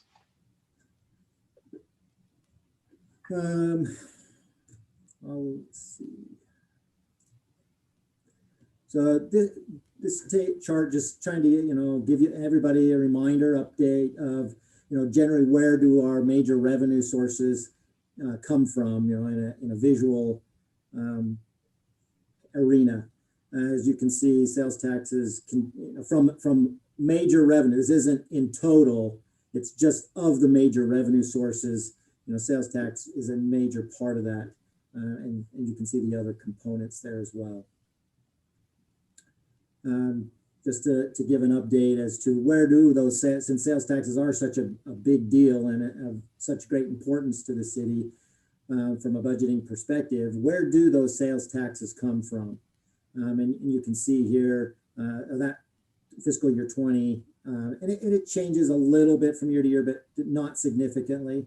You can see that of the 23 plus million, a quarter of it comes from general merchandise and groceries, our Costco's, Targets, Macy's, etc., as well as the super increased amount of online sales tax that we continue to receive from various sources that also fall into that particular category. Touching on some of our other major revenue sources, our B&C Road, one area that I didn't mention on the other screen is that those sales tax, several of those revenues are only through 6 months, even though we go year to date. Many of those, such as sales tax, are actually only the July through December numbers. That's amazing. Yeah, so you can see from the percent collected, you're talking, so even B&C Roads, you're at 54%, and that does happen to be only a 6%, a 6 month actual year-to-date number. But right. Transportation sales tax, again, that's a 6 month, so a 50% of the year number, and yet we're already at 63.5 of what our budget. And again, that budget number, we dropped it because of COVID, so we lowered our expectations there. Would that 63.5% be lower? Sure, but you can see to the far right, even when we compare that, the $1,206,000 year to date compared to where we were last year, again, you're doing really well in sales tax. And that far right column kind of gives you an idea comparative. In fiscal 20 what ended up being a pretty good year. Not the best, of course, but a pretty good year. As we touch on water and the others here, you can see that they're all doing pretty well. Obviously, recreation, we anticipated it being low. We expect that with the fitness center now open, that number, that percentage collected will improve. Will it improve to the $1,347,000? Probably not, but it will certainly improve here through the remainder of the fiscal year. Again, kind of those major revenue sources, just kind of giving you a pictorial of where those revenues fall in relation to those other major revenue sources. water and water reclamation being the bigger components of that. So now let's move on to touching on our upcoming budget and what we're looking at for that. We're comparing our current fiscal 21 budget here with our upcoming budget here for fiscal 22. We've touched on sales taxes. If we take our current sales taxes where we are right now, and we just use, and we only receive for the remaining 5 months of the fiscal year, exactly what we received in fiscal 20, we end up just a little bit short of what we are budgeting for fiscal 22's tentative budget.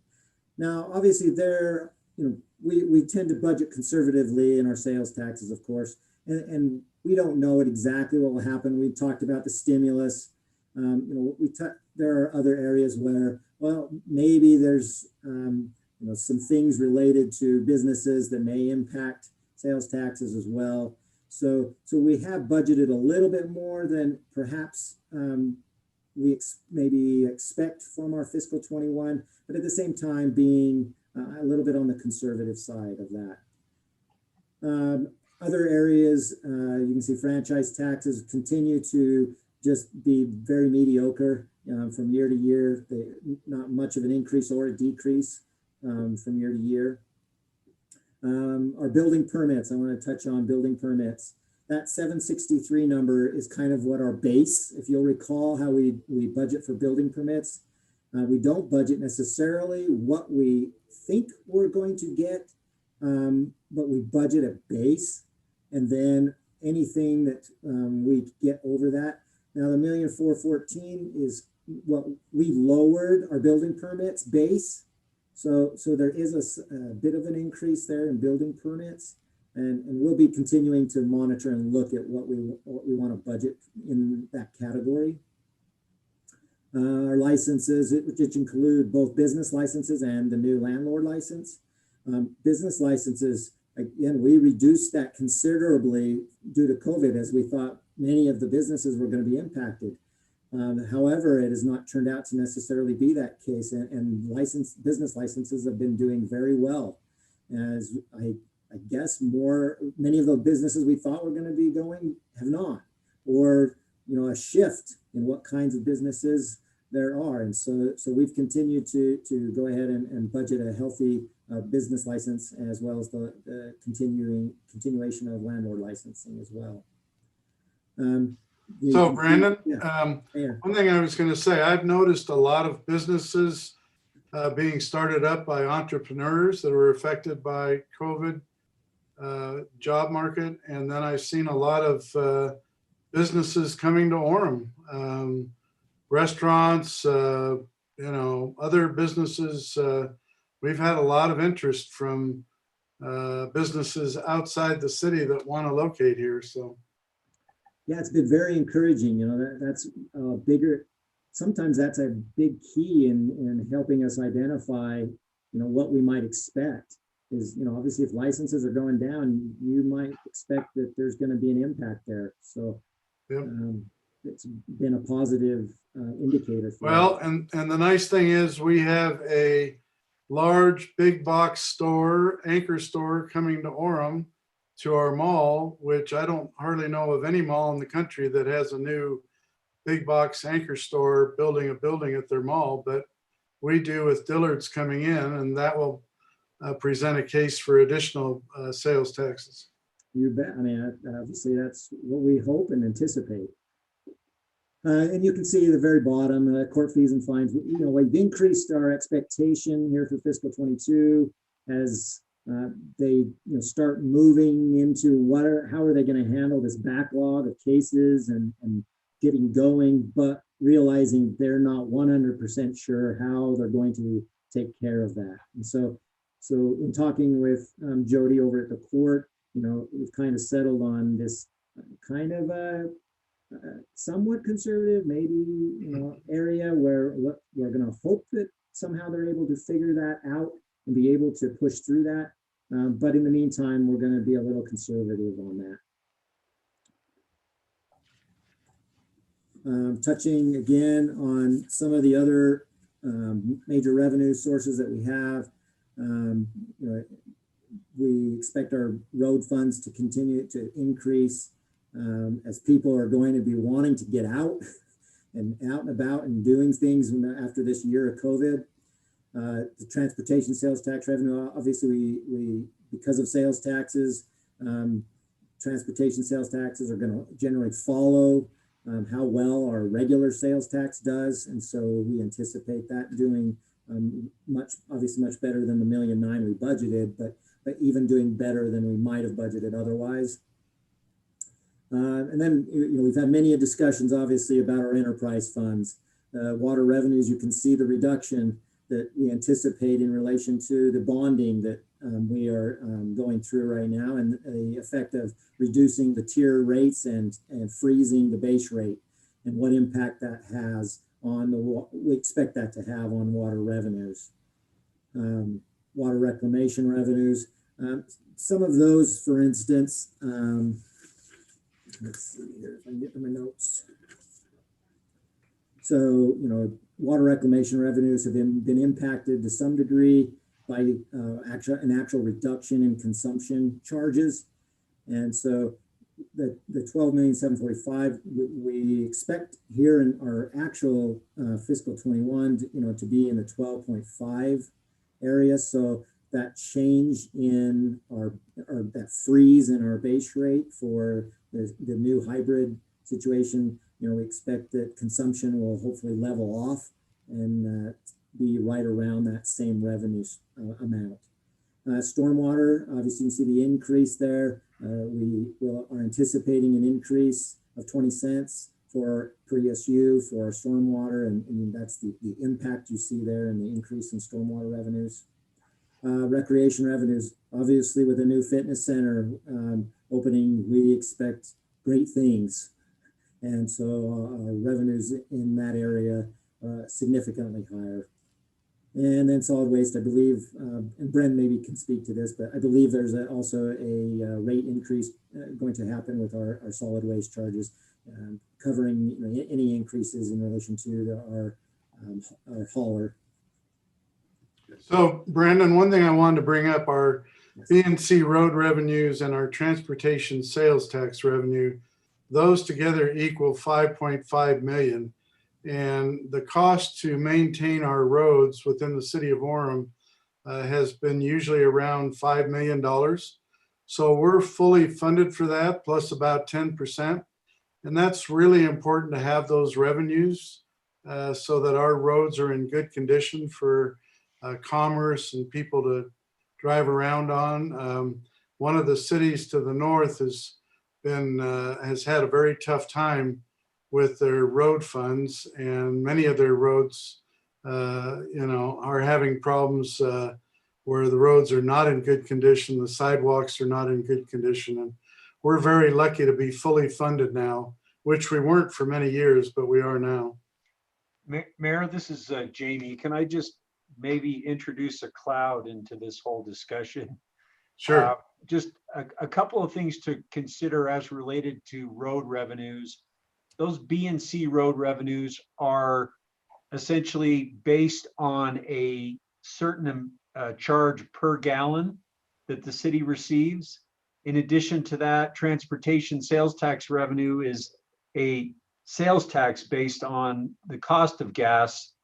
So given where current gas prices are right now, there might be some flex in these numbers, because obviously as the cost of fuel increases, the potential increases that people are going to drive less. So we don't think that that is going to result in a catastrophic shift, but at the same time, you wonder about the sustainability of some of these numbers, especially, for example, as related to sales tax. And we've been talking about stimulus amounts and so on and so forth. Brandon and his team have been very cautious about trying to conservatively estimate some of these numbers, because there is some elasticity in the economy and some of what might happen in the economy based on stimulus, based on gas prices, based on the cost of, for example, building materials, so on and so forth. All of those things we need to kind of take into consideration. Right now, the numbers look very good and very strong, but I also think they are relatively conservative based on our understanding that some of what we're talking about may change in the future. Sure. And Jamie, one thing I could bring up there as well is the legislature is very cognizant of road revenues, sales tax revenues for gas, and they are working on a new revenue model that is actually fee-based rather than sales tax-based. And it'll be interesting to see what they come up with. Agreed. As you hear about, more Tesla sales and more, GM and Ford and all those converting to electric by certain dates in the future, obviously something has to change. Yep. Before I turn, I'm going to be turning the time over to Carrie Rugg, our human resource manager, to talk about compensation, et cetera. But are there any questions or anything before we move away from the revenues that anybody would like to ask before we do that? I have a question. Okay. The money that we've got from the federal government, the CARES and the current revenues, is that being budgeted somewhere, or is that just being on the expense side, not the revenue side? Yeah, it won't be shown on the revenue side. It's already been received. In essence, we have it reserved in our fund balance for the expenditures that we have identified and that we end up identifying to spend those funds on. Okay, thank you. You bet. And we have not obviously received any of the recent stimulus money yet, so that has yet to be accounted for. Okay, I'll turn the time over to Carrie at this time.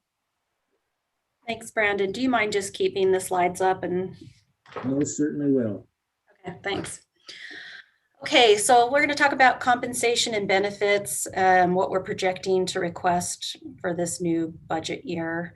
As you'll recall, about a year ago, we brought to you in a work session our city policy on being competitive in the market, and also the fact that we want to be merit-based for all of our employees. We did move away from that for our sworn police officers and firefighters. If you recall, we implemented that hybrid step program for the public safety sworn officers. So as far as market competitiveness goes, I'm sure you're all aware that we are doing a third-party market study with NFP. We are hoping to get some preliminary data back probably mid-May. Thanks, Brandon. And so we're estimating about 1% of our full-time and part-time benefited payroll to be set aside for that market study. So that's about $330,000. In addition, we plan to fully fund the STEP program for public safety for next year, and that's $339,000. And then for the merit-based employees, that's everyone outside of the public safety hybrid STEP program, to fund a 3% increase average would be $1,111,000. So Carrie, maybe just to qualify that $330,000 number, historically, we have allocated market adjustments on an across-the-board basis. It would not necessarily be our intent to do that this year, but rather to base that allocation on results of the NFP study. So there may be some positions who will warrant, for example, a 2.5% adjustment in their pay based on market conditions. Other positions may merit no increases based on market position. So I think it's important to note that that will not be uniformly applied across the entire organization, but rather will be set aside for targeted adjustments Now, obviously, the public safety step program is different. If employees meet the qualifications, then they will receive the step. And that step is consistently noted on a schedule. And then finally, the merit piece for all employees participating in the merit program, so non-public safety employees, a 3% merit has been set aside and budgeted for each position in the organization that is non-public safety. Thanks, Jamie. I appreciate the clarification. Yes, the whole point of a market increase is to make sure that we're staying in the market. And that's why we're taking that 1% and actually targeting the positions that are out of market. So I appreciate the clarification. Okay, Brandon, next slide. Or Brandon. Okay, so this shows our employee turnover. We'll have a few slides on this. We had so far this year, we have an average number of employees of 428 for this year. It's a little bit higher. That's due to the fact that we've had better success with retaining our police and firefighters. We did have an increase of three police officers this year, as well as ramping up for the new fitness center. So those are the main reasons why we have an increased number in employees for this year. Our turnover rate is just below 11%. We'll see in the next few slides what it is average in the nation. I think we'll be pleasantly surprised with our turnover, but right now we're rating at about just below 11% right now. Next slide. Okay, here this is in graphic form. This is our Orem City turnover rate for all employees compared to the Utah unemployment rate. And as you can see in fiscal year 19, we did have a sharp increase. That was due to the fact that we had a very low unemployment rate here in the state, so it was very competitive.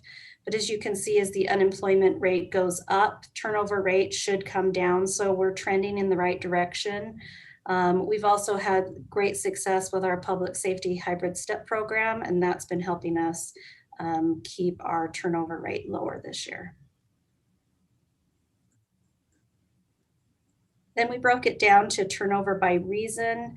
As you can see, we had 11 retirements so far in this fiscal year, which is pretty big. And I'm sure that you're aware we've had some very large retirements, especially a lot of department heads. So that accounts to that retirement. We've had 13 employees go to other employment, 14 that have resigned, 4 that have been dismissed, and 4 that just stated other reasons for them leaving the city. Harry, a question for you. Can you give us some of the reasons that the resignations occur? Yes, absolutely. I think that's a great question. Sometimes if employees are leaving and they're asked why they're leaving, some will just put resignation. Most of the time they will put other employment if they're leaving for other employment.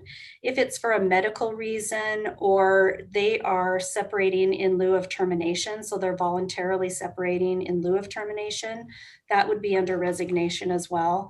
So it's a mixture between a few things. A lot of the times though, it is a separation in lieu of termination. Okay.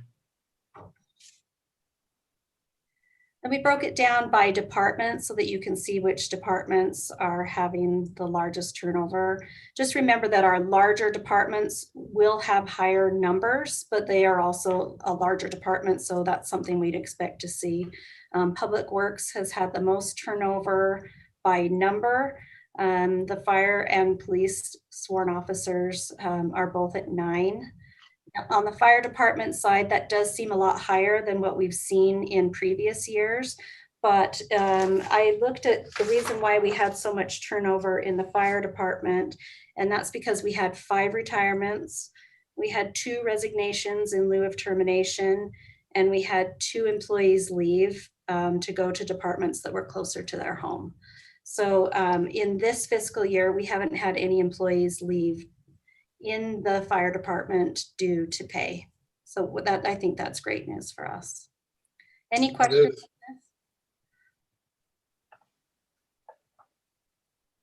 All right, so I know that we're always interested in our key departments. So we broke this down a little bit more into our police sworn, fire sworn.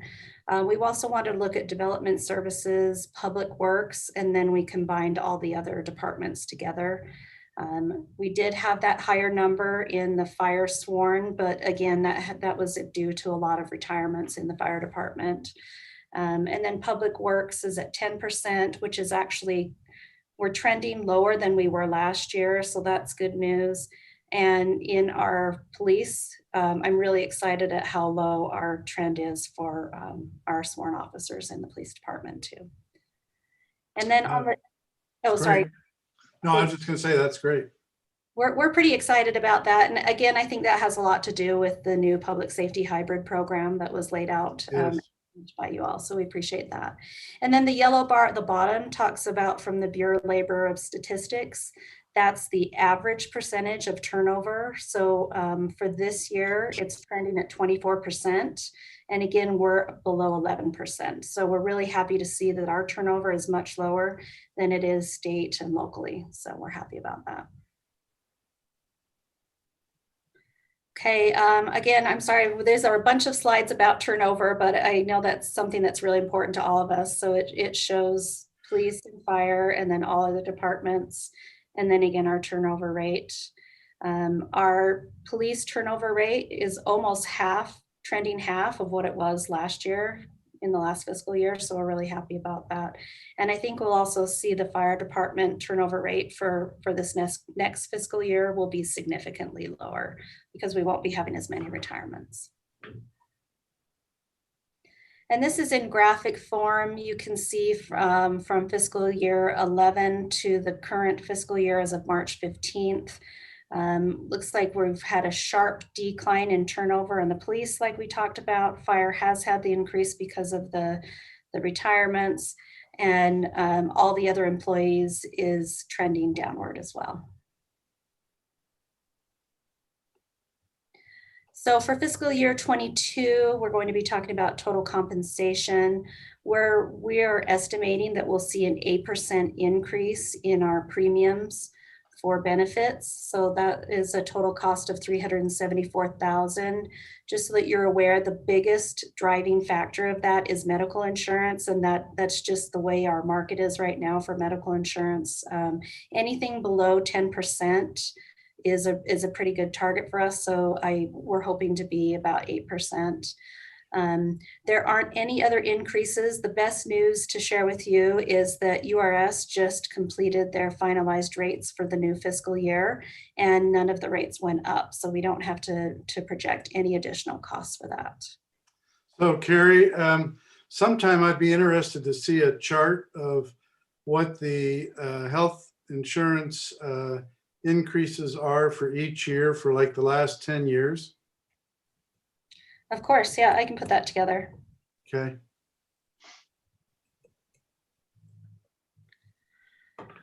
Okay, so there's a few other considerations that we want to look at. We've budgeted the HR increases for the new fiscal year at $2,154,000.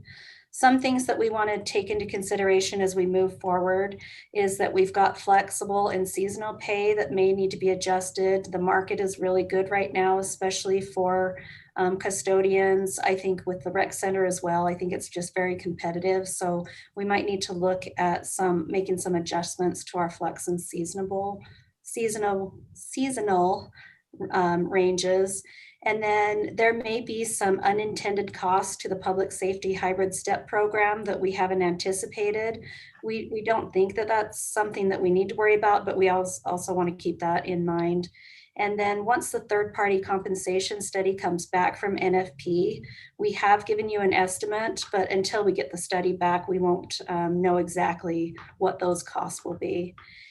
And then there will be some additional FTEs that will be part of the general fund expansion requests. So that's not included in any of these estimates. And then finally, as we're all aware with the new Family Fitness Center, we may need to add some additional full-time employees depending upon the needs in the fitness center. So that's another thing to be aware of. Anybody have any questions from me on any of this? No, just appreciate the good work you're doing. Thank you. Thanks, Mayor. Appreciate it. And thank you, Brandon. Is that? That is it. Okay, thank you. We will be back in 2 weeks, the next council meeting with some more. All right, sounds good. Thank you. All right, let's move on to a discussion of the state legislative session and what has occurred. And Heather Schreiber, our city attorney, is our presenter. Mayor, I have actually prepared a pre-recorded video for the city council on all of our, well, a lot of the bills that have a major impact on the city. So I will provide that to you after the meeting, but I do have kind of a quick overview and highlight of 3 bills that I think are really going to be impactful. And I will try to make that as quick as possible. I know we've got a lot going on.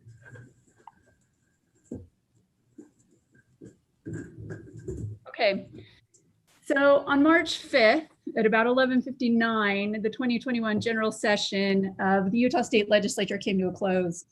And I know you all know it was a very, very unique year due to COVID restrictions.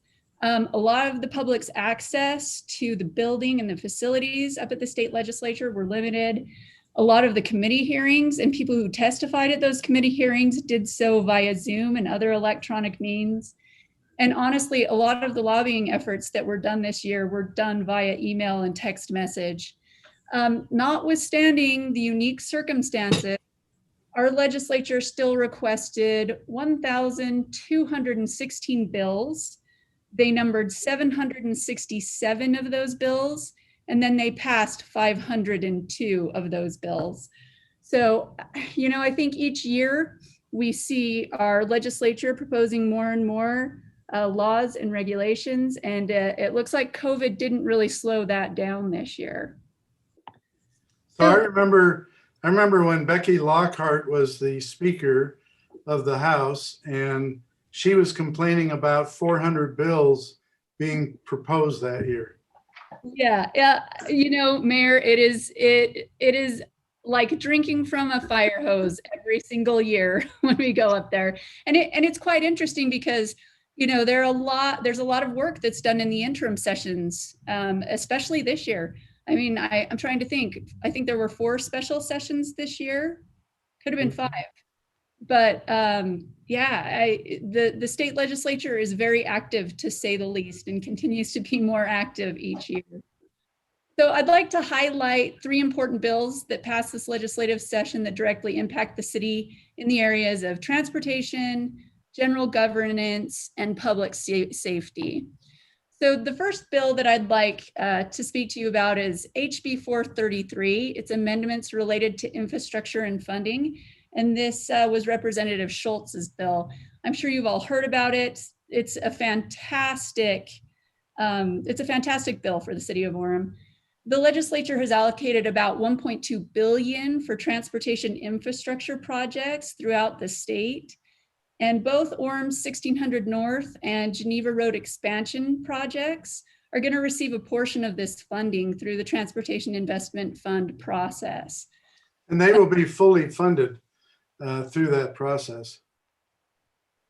So, well, I mean, I can't speak to that directly. I can tell you that MAG is estimating $40 million to be dedicated to the 1600 North and $25 million for Geneva Road. I believe those are the estimates right now. So I haven't seen the final price tag for both of those proposed projects, but that's going to be a significant amount of money that we will be able to allocate to those 2 expansion projects.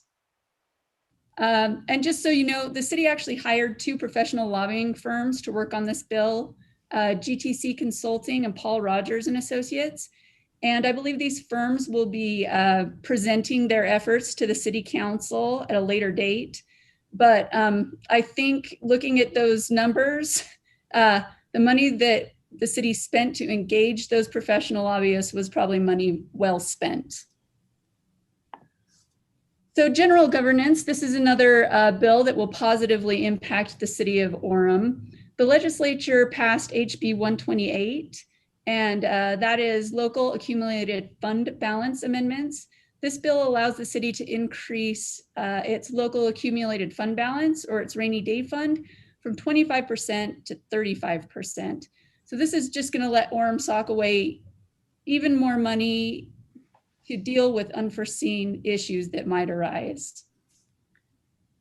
The last bill that I'd like to present to you tonight in this format is HB 162, Peace Officer Training Amendments.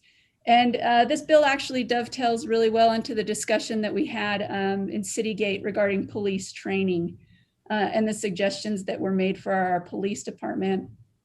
This bill requires the Orem Police Department officers to do 16 hours of training focused in these areas: mental health, crisis intervention responses, arrest control, and de-escalation techniques.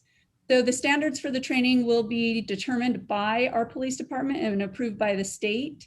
And then our police department will have to report these additional hours in their annual audit that they submit to the state. So public safety was a hot topic this year, as you know, and there are a lot of bills in the presentation addressing changes and new requirements, both reporting and training that impact public safety. So they've got a little bit more on their plate come May 5th. So just a quick summary of some bills that did not pass or that failed. You can just look at them quickly. I did speak to you about a number of these and did reach out to you during the legislative session, and I thank you for the help that you gave to us during the session to try to help defeat some of these bills.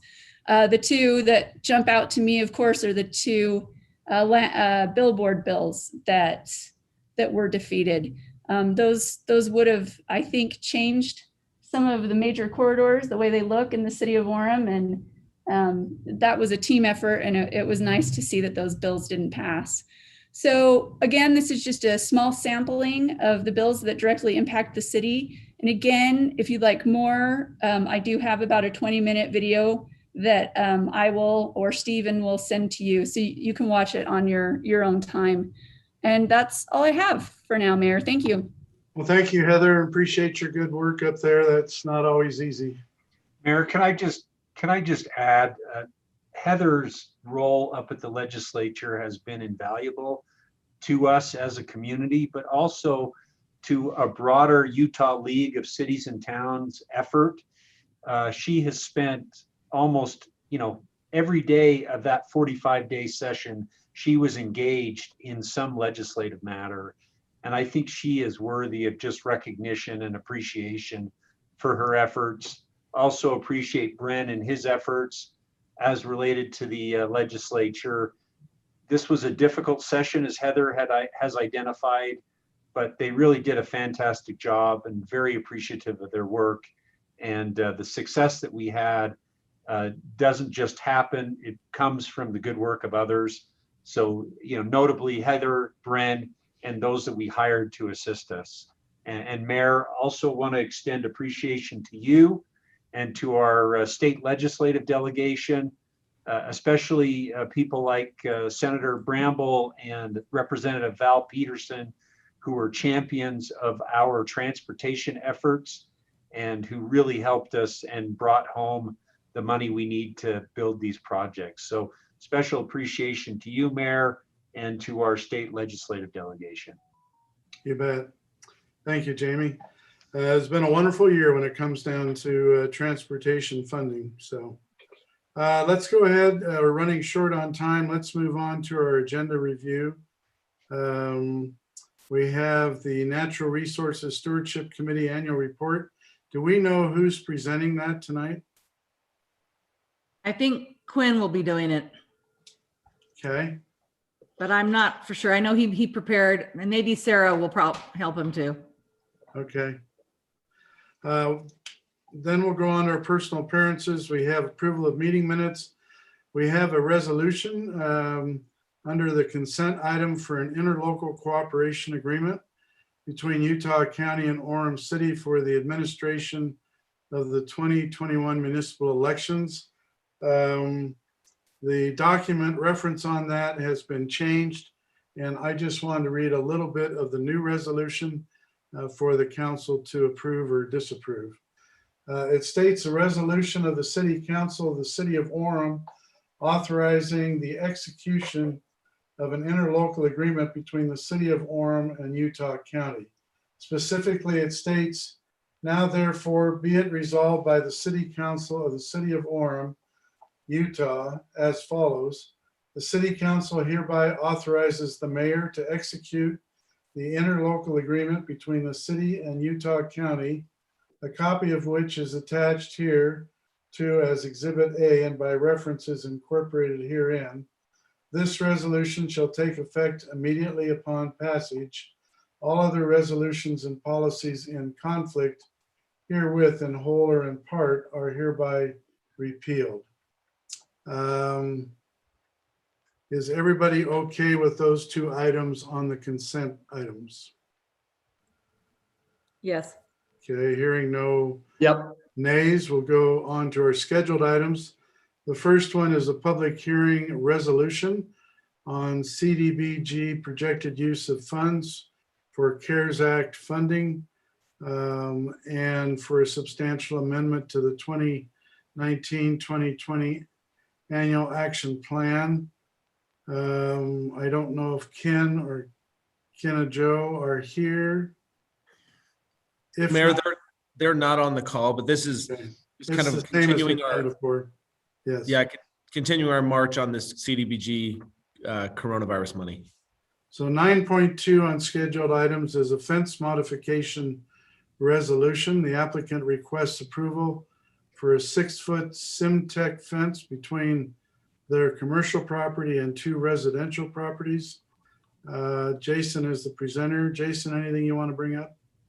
We will review it in the council meeting, but it is simply the 2 property owners are willing to allow the applicant, the Sun River Gardens, to keep a portion of their Simtech fence and then replace some chain link with a Simtech fence. And everybody's in agreement that that fence is sufficient between the 2 commercial or the commercial property and the residential properties. Okay. Then after we go through our communication items, we adjourn to a meeting of the RDA. And on the RDA, we have a consent item, approval of meeting minutes of December 8th, 2020. Is everyone acceptable to that?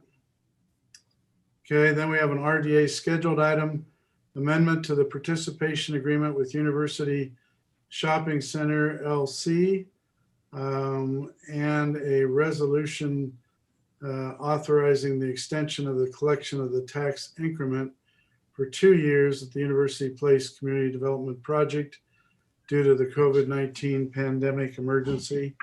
Jamie is the presenter together with Heather. Any comments you two would like to make? Mayor, this is simply a formalization of the discussion we had several weeks ago.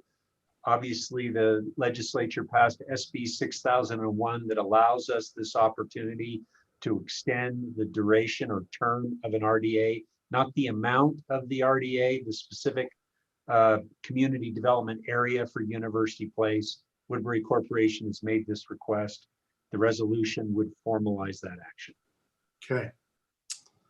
All right. With that being said, Jamie, do you have anything you wish to bring up? Mayor, can I jump in really quick on the amendment to the participation agreement? Yes, Heather.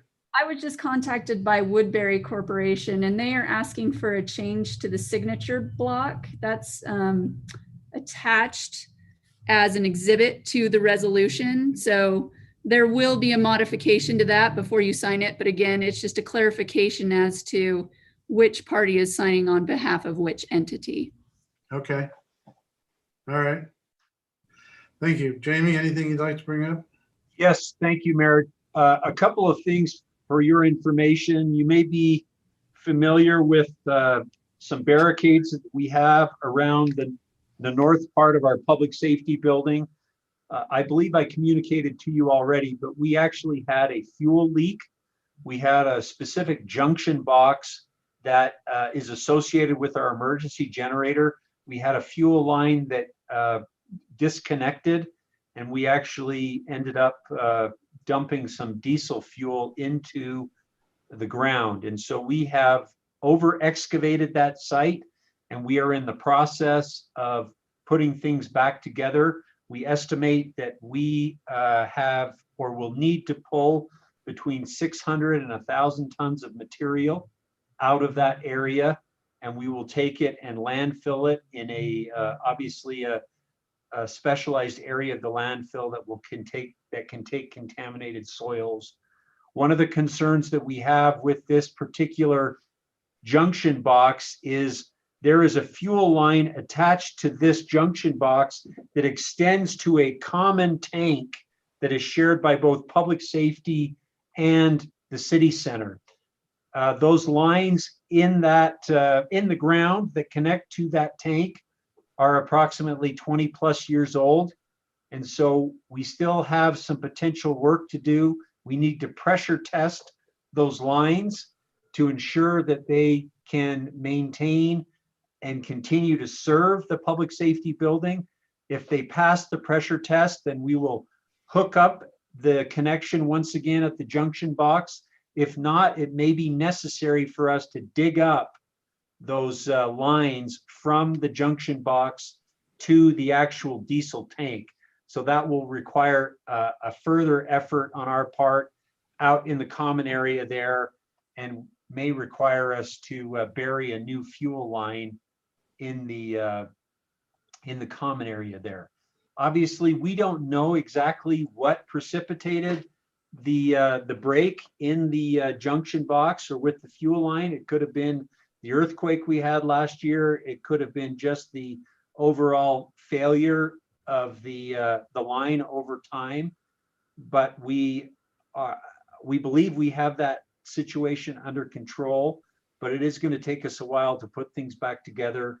And I wanted to make you aware of what was taking place and why, for example, we continue to have barricades in that section of the city center campus. Brandon was talking just about sales taxes, and we have seen obviously growth in our sales tax. Just wanted to represent to you that there is some vulnerability or flexibility in those numbers. We actually did get our January 2021 sales tax numbers, and they are actually 2% lower than where we were in January 2020.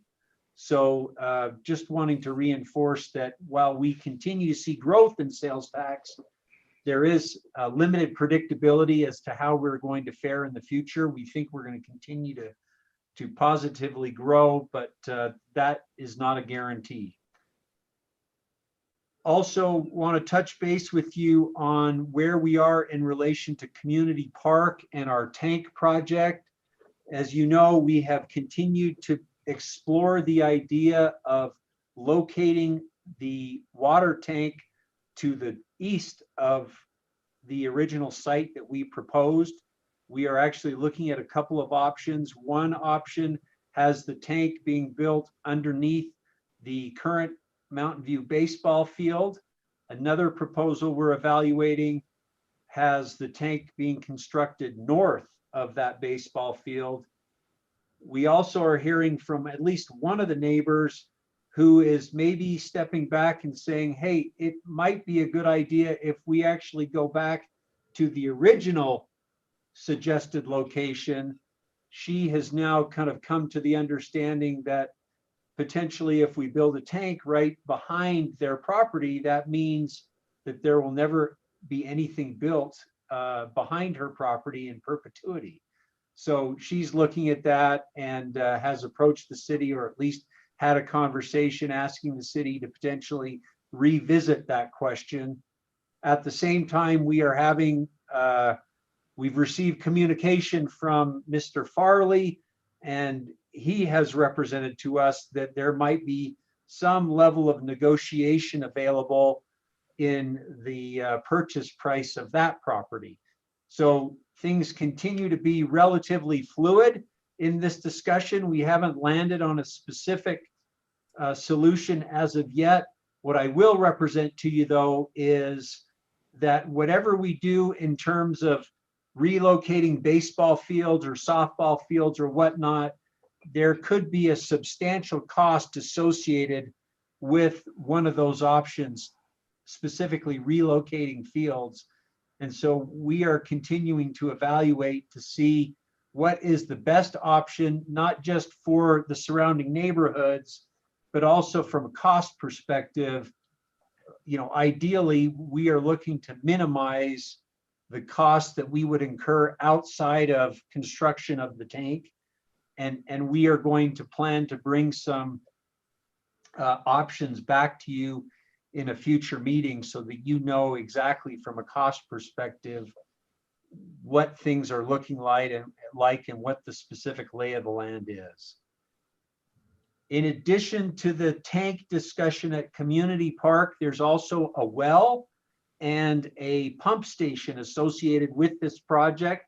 We are becoming increasingly confident that it will not be necessary for us to purchase the home that we currently have earnest money down on to help us in the construction of the pump house and the well project. So that is an additional piece of this overall puzzle that we believe closer to resolving than maybe the location of the tank.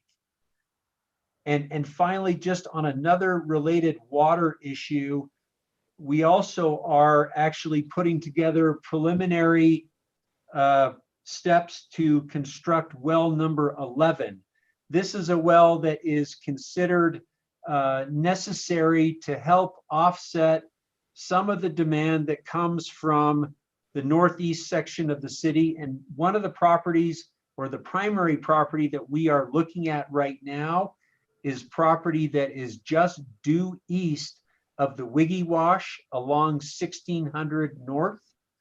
You recall that we purchased that property a number of years ago when we reconfigured the 4th West intersection. That property is currently a property that the city owns, and we think it could be a good use of that property from the perspective of the intensity of the use is obviously very limited. It serves a public purpose, but it's not a property that would increase traffic. It's not a property that would lead to additional density or obviously vertical growth, which I know is concerning to the neighbors. But Chris and Neil in our water department are putting together kind of preliminary concepts about siting a tank on that property as well. So as we continue to have conversations about the future financing of all this capital infrastructure, we are continuing in trying to essentially build resolution in where some of these projects will be built. Also, you are obviously well aware that last week Governor Cox suggested and made the change, or the Utah County met qualifications to transition from the high transmission index to the moderate transmission index per COVID-19 requirements here in the state of Utah. That then puts us in a situation where, for example, we can loosen up some of the requirements that we have in relation to activities and events that we hold here within the city. For example, there are opportunities right now at Sierra and Hale Center Theater, for example, provided people wear masks, they can now seat people in all of the seats that they have available. This change from high to moderate also kind of begs the question as to when we as a in-person meetings, and whether you are comfortable in the short term making that transition from virtual or electronic meetings to now in-person meetings like we had pre-COVID. This is not something that we have to decide today, but obviously I want to make you aware that the potential exists for us to now again consider reconvening in person.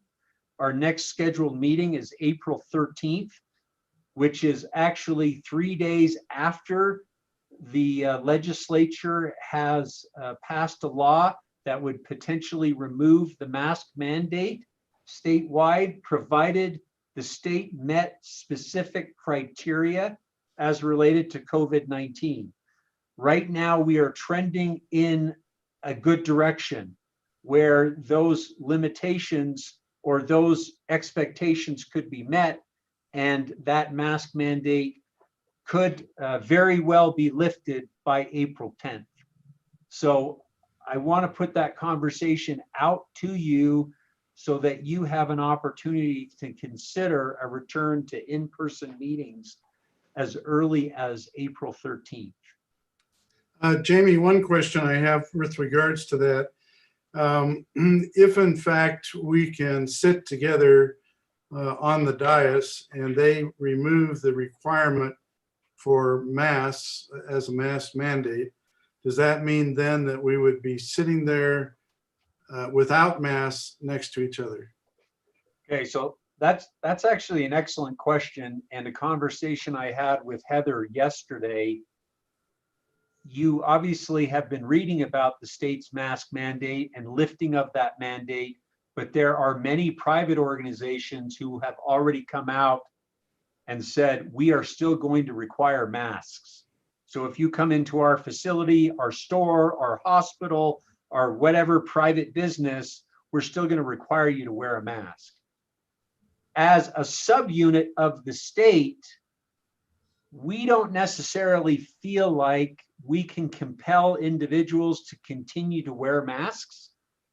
So as a city, we are inclined right now to recommend that individuals continue to wear a mask, but we don't believe that we have an opportunity after April 10th, provided that mask, all those mask requirements are lifted, for us to continue to enforce a mask requirement within the city.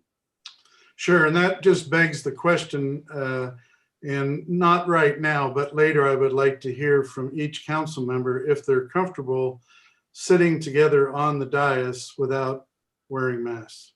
So yeah, I just want to be transparent from the perspective of saying, you know, you may get some calls and some comments in the future about, hey, you know, the nature of COVID is changing. Why aren't we changing? So I see several hands have been raised. sure, go ahead, Terry.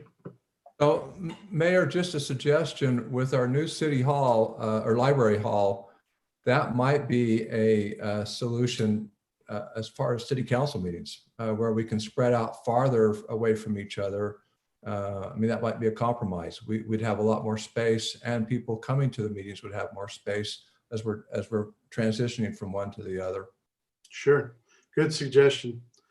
Tom, you raised your hand.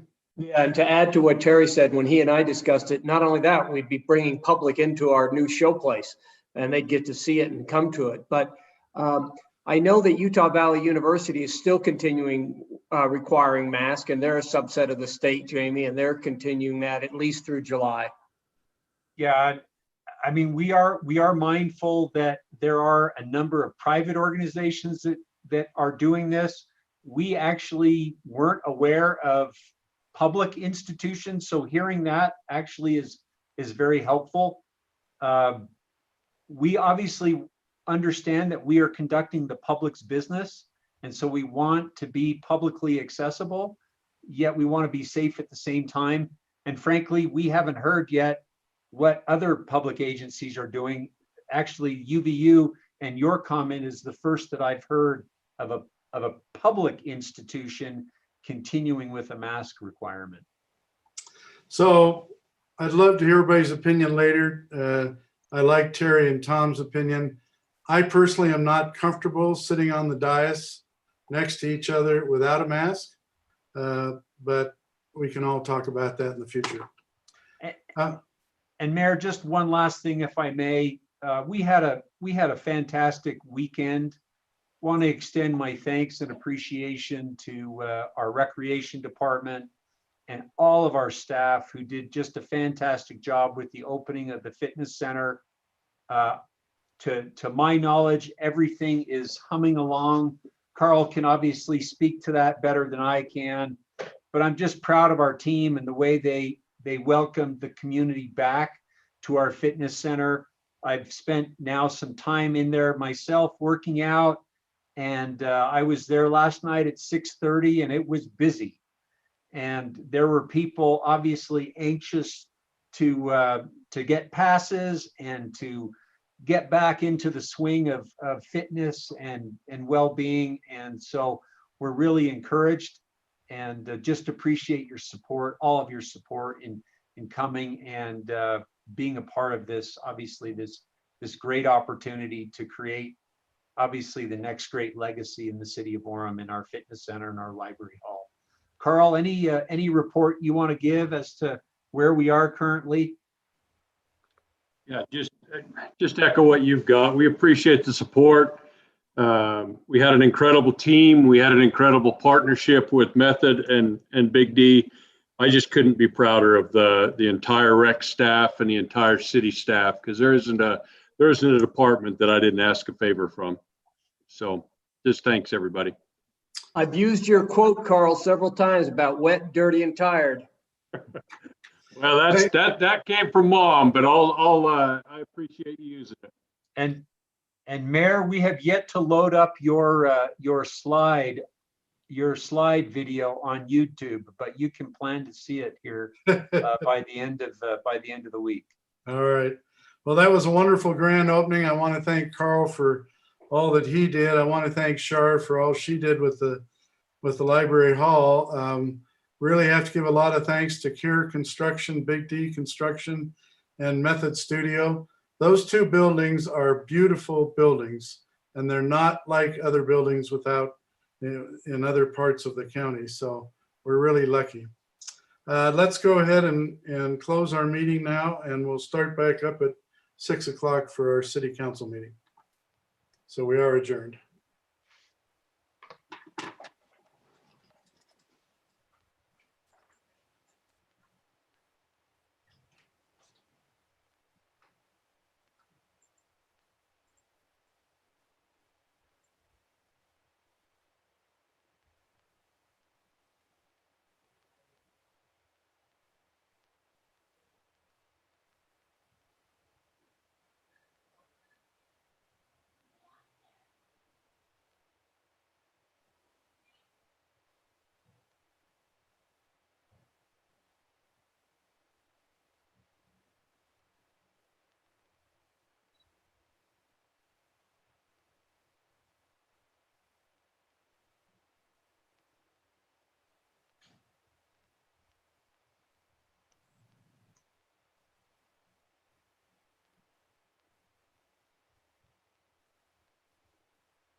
Hey, Mayor, Yes.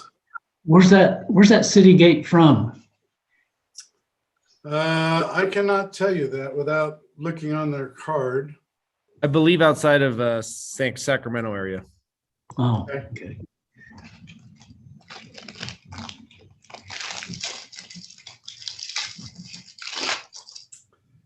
They did a pretty thorough job. Yes.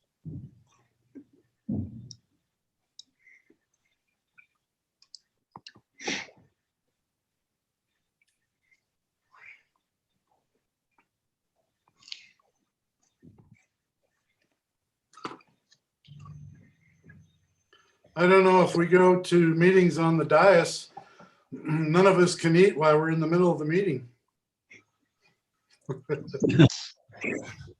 Yeah, and other things too.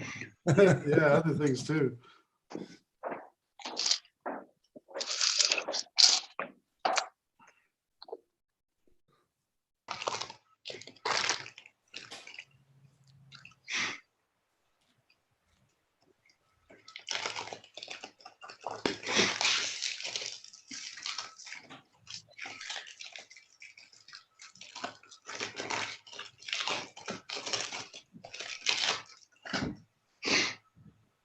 All right, let's go ahead and begin our meeting. I'd like to read a notice of an all-electronic meeting. Pursuant to Mayor Richard F. Brunt's proclamation dated February the 26th, 2021, the Orem City Council meeting on March 23rd, 2021 will be an all-electronic meeting. There will be no anchor location for the meeting. The city cannot ensure the recommended minimum of 6 feet of social distancing for meeting participants at the usual anchor location in the Orem City Council chambers. Therefore, holding the meeting at the City Council chambers would present a substantial risk to the health and safety of those who may be present at the meeting and may contribute to the spread of COVID-19. There will be no public access to the Orem City Council chambers. Those desiring to view or participate in the meeting must do so electronically. To view the meeting, please go to orem.org/meetings. To make a comment, please submit your comment through orem.org/comments. Written comments will be accepted before and during the meeting. All written comments received will be entered into the record and forwarded to each city council member for review. Written comments will also be read aloud during the live meeting when required by law or when time permits. As technology permits, the city council may also accept oral comments. Once an item has been voted on, that item will be closed to additional comments. Thank you for your cooperation during these challenging times. We would now like to call the meeting to order and would like to have Brent Sumner give us our invocation and Bren Bybee give us the Pledge of Allegiance. Our kind, eternal Heavenly Father, we're thankful for the opportunity we have to meet as City Council and staff and members of our Orem community. We bless that what is talked about and what decisions are made tonight will benefit our community and make it even better place to live. And Father, please bless all those individuals in need of good health, that they'll be watched over and be blessed and regain their activity. And Father, we thank thee for your watchful eye, and we say these things in the name of Jesus Christ. Amen. Amen. Make sure, can I be heard? Yes. Okay. Please repeat the pledge of, please arise and repeat the Pledge of Allegiance with me. I pledge allegiance to the flag of the United States of America and to the republic which it stands, one nation, God, indivisible, with liberty and justice for all. Thank you, Bren. Thank you, Brent. Thank you. We will start out with a report from the Natural Resources Stewardship Committee. I'm not sure who's doing that. That's me, Darren Hawkins. Darren. Okay, Darren. Go right ahead. Okay. Then. So I can go ahead and share my screen, right? Yes, please do so. Okay, great. And I'll move this into presentation mode. Oh, oops, I started in the mid-screen here. Okay, so this is the Orem Natural Resources Committee in 2020. We had Jeff Lamson assigned to us from the City Council, and we have me as chair. We have Quinn Meekum as vice chair. Matt Taylor is our long-range planner who's assigned with the committee. Sarah Bateman, a member of the committee. Paul Dunn, Hillary Hungerford, all members of the committee, and Jake Harding, who staff that helps us out. We did have a switch of the year where Hillary replaced Heidi Clark, who had to step down for health reasons, and Matt replaced Jenna Albers. So I get the unenviable task, no one wants this, of reviewing 2020. So let's make it quick. 2020 happened. Any questions? Move on. Yeah, no, nobody wants to remember this, but we did our best. And so we will, we'll see if we can't actually do a little bit of review, but also look forward to 2021. So this is sort of how we see our role is to try to help sit at the intersection between the Orem city government, Orem residents and businesses, and community partnerships. And we worked on all three of these kinds of things. You know, I kind of divided our 2020 into a couple of different themes. So first of all, I would say 2020 was a year of learning. We spent some time learning about issues because taking actions was somewhat more difficult. So we learned about the city's plan for smart water meters. And in fact, when those, I'm a little bit unsure about this, but we've talked about when those begin to be installed that we will promote their use on social media, and we would be, members of the committee would be some of the first to get them so that we can kind of serve as testers of them and spread the word about them. But that was all, as I understand it, put on hold for a while for COVID. Farmland preservation, we visited the Wilkerson Farm and the Crandall Orchards, and we've talked with them about what we can do to help keep those agricultural spaces going in Orem, because we would like to remember some of Orem's heritage. And it's lovely to have garden spaces in the middle of our bustling, increasingly bustling metropolis. We visited the Provo River Delta project, which is very impressive. We met with planners about the bike plan in Orem, and we'd love to see that move forward. And we also spent some time towards the end of the year meeting individually with each of you. And we really appreciated your time, and we loved getting to know you a little bit. And thank you so very much. For those of you who are more graphically inclined, we have this, you know, this is how we envision our relationship with the Orem city government, right? We've got smart water meters, city bike plan, employee. Oh, I should mention the employee green team. This was an initiative that we helped come up with the idea.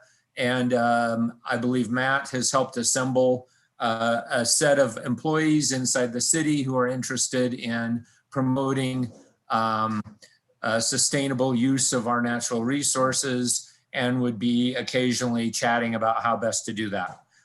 There's also a brownfields plan where that our committee will be participating in about assessing areas that can be sort of turned over and made more productive part of the city in terms of greenery.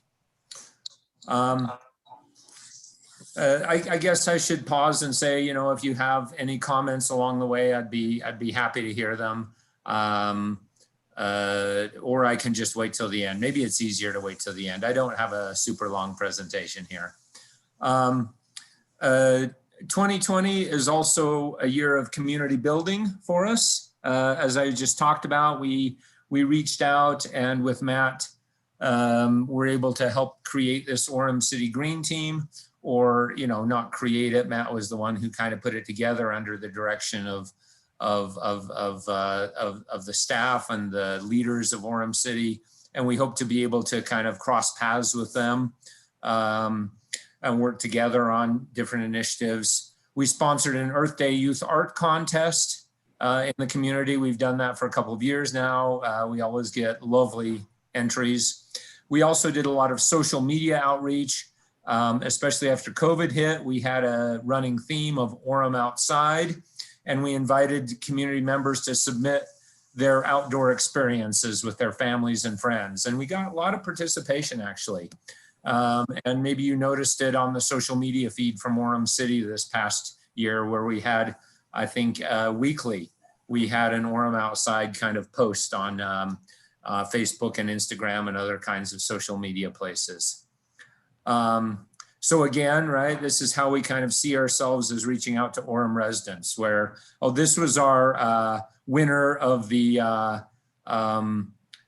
youth art contest, Save Our Oceans, a turtle swimming amid too much garbage. We also have, you know, we had this Orem Outside posts, quite a few of them. And we're also reaching out with Orem residents to think about thinking about possibly creating some kind of education station at the library that would be useful for Orem residents to inform themselves a little bit more about sustainable resource kinds of issues. This is something in the idea stage, as you can see. We'd say that 2020 was also a year of progress and discussion. It wasn't just learning and outreach. There has been a lot of progress. And Mayor, we really appreciated your message in December of 2020 that highlighted the accomplishments that we've had in terms of natural resources. And I'm just highlighting a couple of things you said there. 30% reduction in water use per person per day over the last 20 years. In the same time period, a 64% reduction in air pollution emissions, more mass transit, and I understand that there are plans for more of that in Orem, and Tier 3 gas, which is a significant opportunity. Hopefully most of you know what that is, but it's available at many gas stations, not all, where it is a significantly less polluting type of gas. We also worked, this is more on the discussion front. We talked with you folks a couple of times and with city staff about the Community Renewable Energy Act, HB 411. And we do appreciate your willingness to consider that, right? We talked about it, and you folks initially approved it and then sort of had some more concerns with COVID, and we've been in further discussions with many of you. We appreciate your willingness to consider this commitment to net zero energy. And, you know, it seems like our society as a whole is hopefully moving in that direction. We understand you have concerns about HB 411 in particular with the opt-in system or the opt-out system. You actually, I'm sorry, I think I misphrased that there. It's an opt-out system where you have to opt out of it or you're automatically enrolled. So I'm sorry I misphrased that. We hope we can continue those discussions and perhaps find a way forward towards net zero energy use. And we think about this in terms of community partnerships.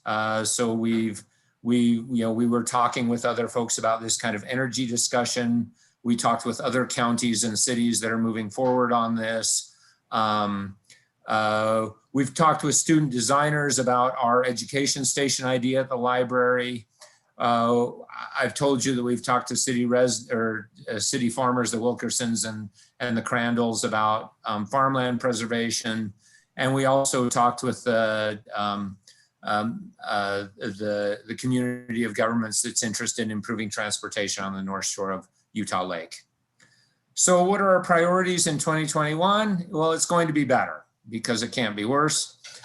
We have a great idea that we're really pushing forward on to recognize community business leaders in stewardship and natural resources stewardship things.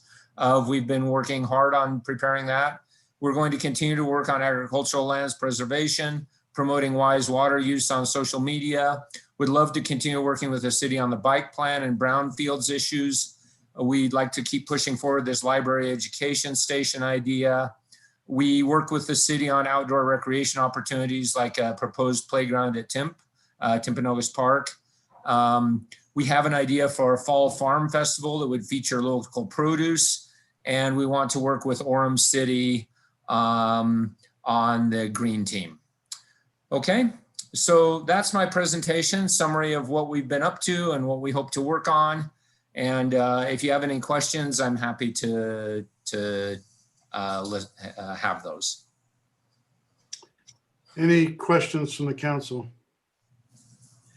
Darren, I did want to bring up one thing that you may or may not be aware of, but in the transportation bill the legislature passed this just recently, in HB 433, there is a section in there for trails and bike paths where they're funding it. And they've set aside millions of dollars to pay for it. The requirement is, like on a trail, that there has to be a place of origin and a place of ending. So it has to go from one place to another. And the good thing about it is they're doing an 80-20% match. So the state will pay for 80% of the trail, and then the city has to pay for 20%. So that's a pretty huge deal. And I'd recommend that you guys look up that bill and look into it and see if there are things that maybe that would apply for here in Orem. Debbie, you have a question? You want to go ahead? Well, more of a thank you. It's been my pleasure to take Jeff's place on this particular committee, and I appreciate that. I'm really impressed with the work they've done. Some very good experts. I consider a lot of them very experts in the field, and they have great ideas. So I appreciate their work.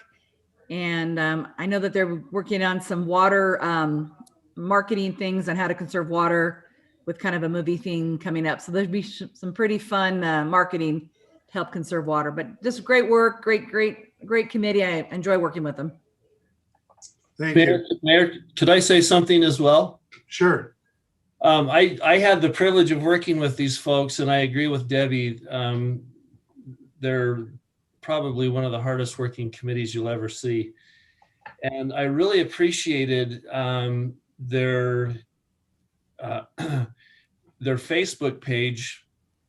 As Darren mentioned, throughout COVID, they would place ideas and things to do on there. And one of the things that I found great pleasure in, they put a post out and asked about what kinds of birds people are seeing outside.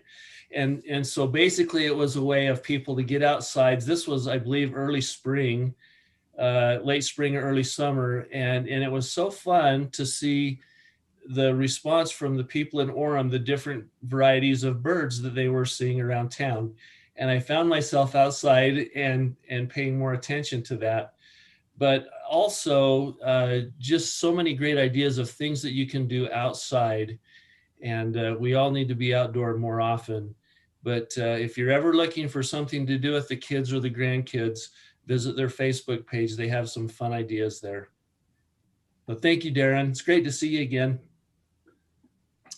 Thank you, Jeff. Darren, one other question for you on the Wilkerson farm.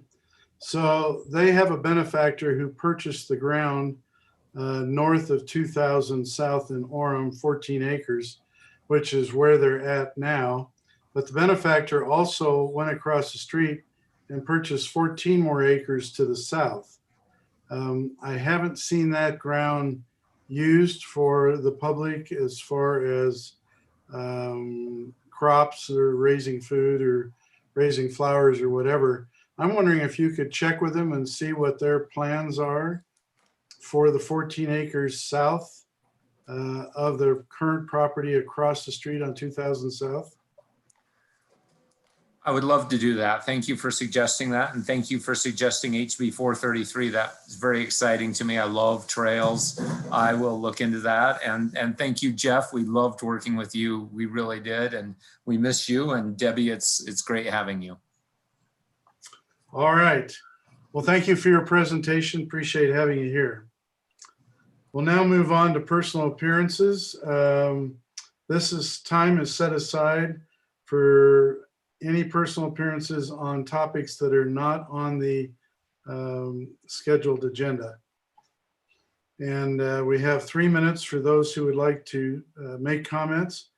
And we will go ahead and open it up for 90 seconds for anyone who would like to place a comment or plan on speaking. So 90 seconds will start now.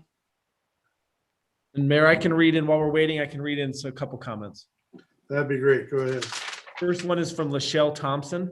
I have some concerns about the large developments proposed on 1600 West and 400 North. I think what they meant is 1600 North and 400 West. 1600 North is already very narrow and crowded as you go east to access I-15. I'm concerned that we are adding more residents to an area that isn't equipped to handle the current traffic needs. I request that the 1600 North access to I-15 be widened with more lanes than before we add more residents. I'm concerned about the increase of traffic in residential neighborhoods. I request parking lot access to these developments be off State Street or where 1600 North is business zoned, not in residential neighborhoods like 400 North or West 1600 North. I'm concerned about the proposed 6-story height of these developments so close to residential neighborhoods and by businesses that are single or 2-story structures. I request setbacks of 75 feet from residential homes and structure height lower as it approaches existing homes. Potentially, Mayor, that came in after our public comments ended last week. Obviously, that decision now has been made. Yes. The next one is from Barbara Pulley. We moved to Orem in 1969. To put that into perspective, we moved here before they had a traffic signal light at the intersection of 1600 North and State Street. We lived on 1600 North this entire time. We have watched a quiet country road turn into an extremely busy city street. We built our home on property that my grandfather owned and farmed until his death. So it is meaningful to me and is the main reason why we've stayed in Orem. When we wanted to build our home, we were only able to do so if we put in the sidewalk curb gutter along our property, and it had to be done at our expense. Later on, the city put in the sidewalk, curb, and gutter all along 1600 North at the city's expense, our taxes, for all those who didn't have it. Then the street became so busy that the city had to come in on our frontage to widen the road, and they tore up my sidewalk without any consideration. That's not the end of the story. A second time, they widened the road and again came onto our frontage. This time, we were left without a pull over in front of our house. Our newspaper delivery person told us it was too dangerous for him to deliver the paper to us, and we would need to move our paper box. So after 50 years, we stopped taking the newspaper. And now we have the city figuring to allow a development that will further frustrate the people who lived in our area with even busier streets.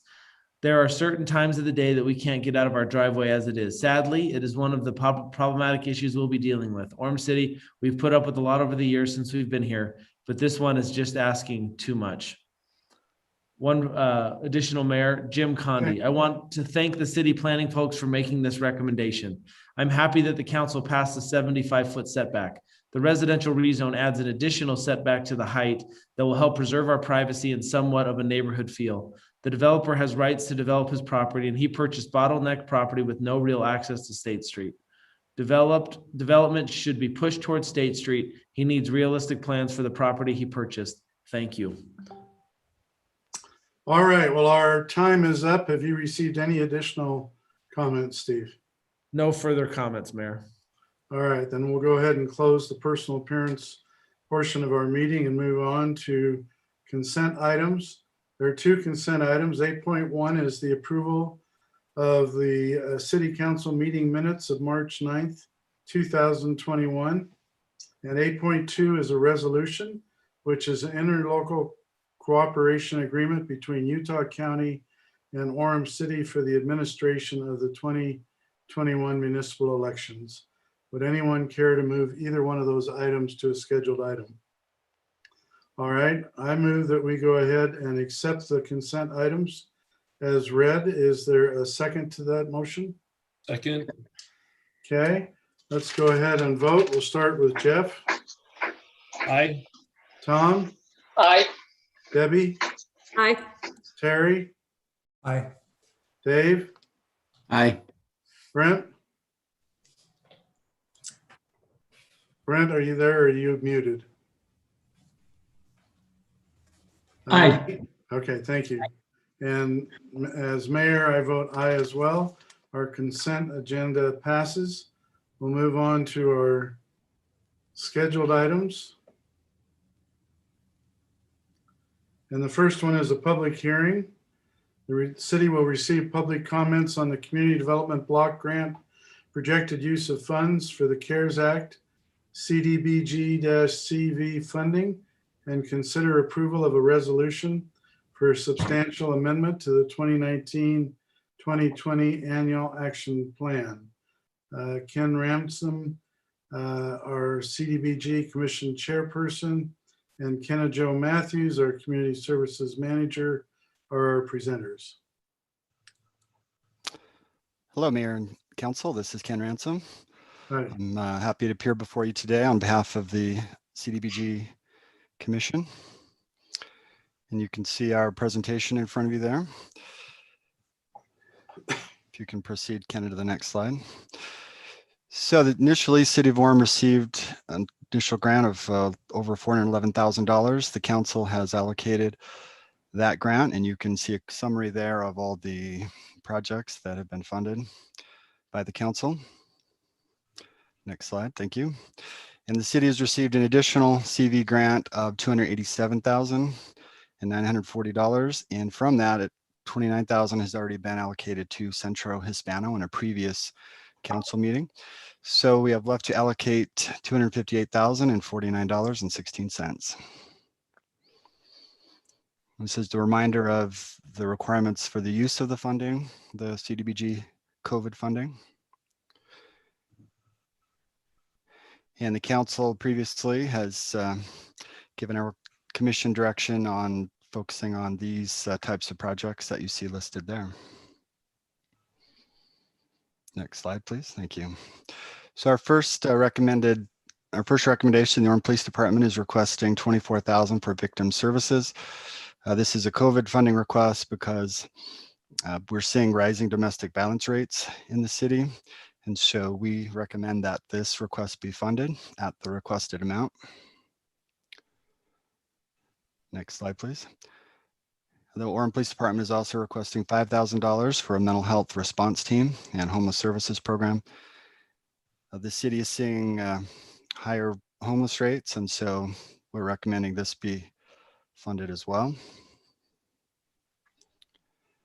And the city staff have contacted a couple of the Title I elementary schools to see what their needs are, and Sharon Park is requesting $1,650 for a bi-level water bottle filling station to mitigate COVID impacts, and we recommend that this request be funded. And Orem Junior High School is also requesting funding for a bi-level water bottle filling station. They're requesting $3,300, and we recommend this be funded as well. Community Action Services and Food Bank is requesting $30,000 for their mortgage assistance program. This is to help those who are directly impacted by COVID-19, and we recommend that this request be funded as well. So here's a summary of the recommendations from our commission.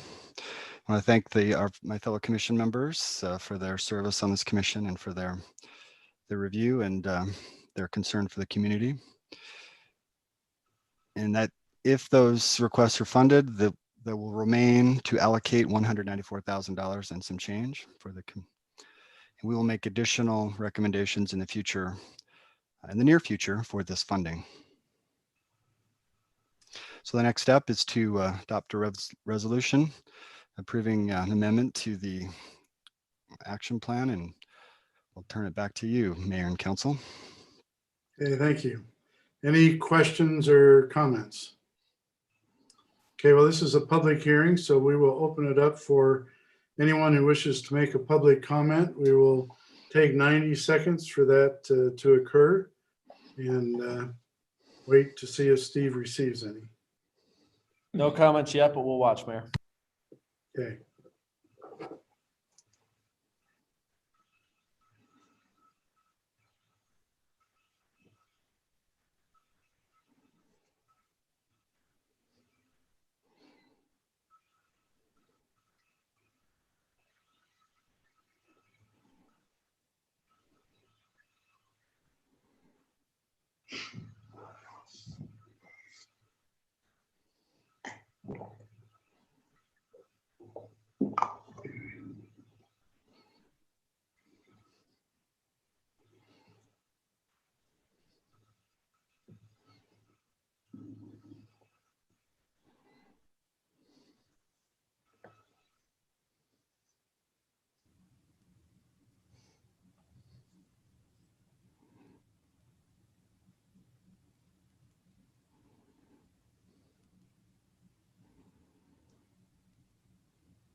All right, Steve, have you received any comments? No comments, Mayor. All right, then we will go ahead and close the public comment portion of our public hearing and bring it back to the council. Any comments or questions from the council? All right, then I would like to make a motion that the City Council of Orem adopt the recommendations of the CDBG Advisory Commission and their recommendation of the use of the CARES Act funding and approve a resolution for a substantial amendment to the 2019-2020 Annual Action Plan. Is there a second? Second. Okay, we'll start out, Jeff, with you. On the vote, we'll start with you, Jeff. Aye. Okay, Tom? Aye. Debbie? Aye. Terry? Aye. Dave? Aye. Brent? Aye. And Mayor, I vote aye as well. So the resolution passes and we will move on. Thank you, Ken. Move on to Mayor and Council. scheduled item 9.2.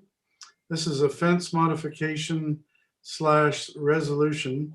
The applicant requests approval for a 6-foot Simtech fence between their commercial property and 2 residential properties to the east of the Sun River Gardens located at 312 West, 1200 North in the C2 zone. Jason Bench is our presenter. Jason, is the applicant here?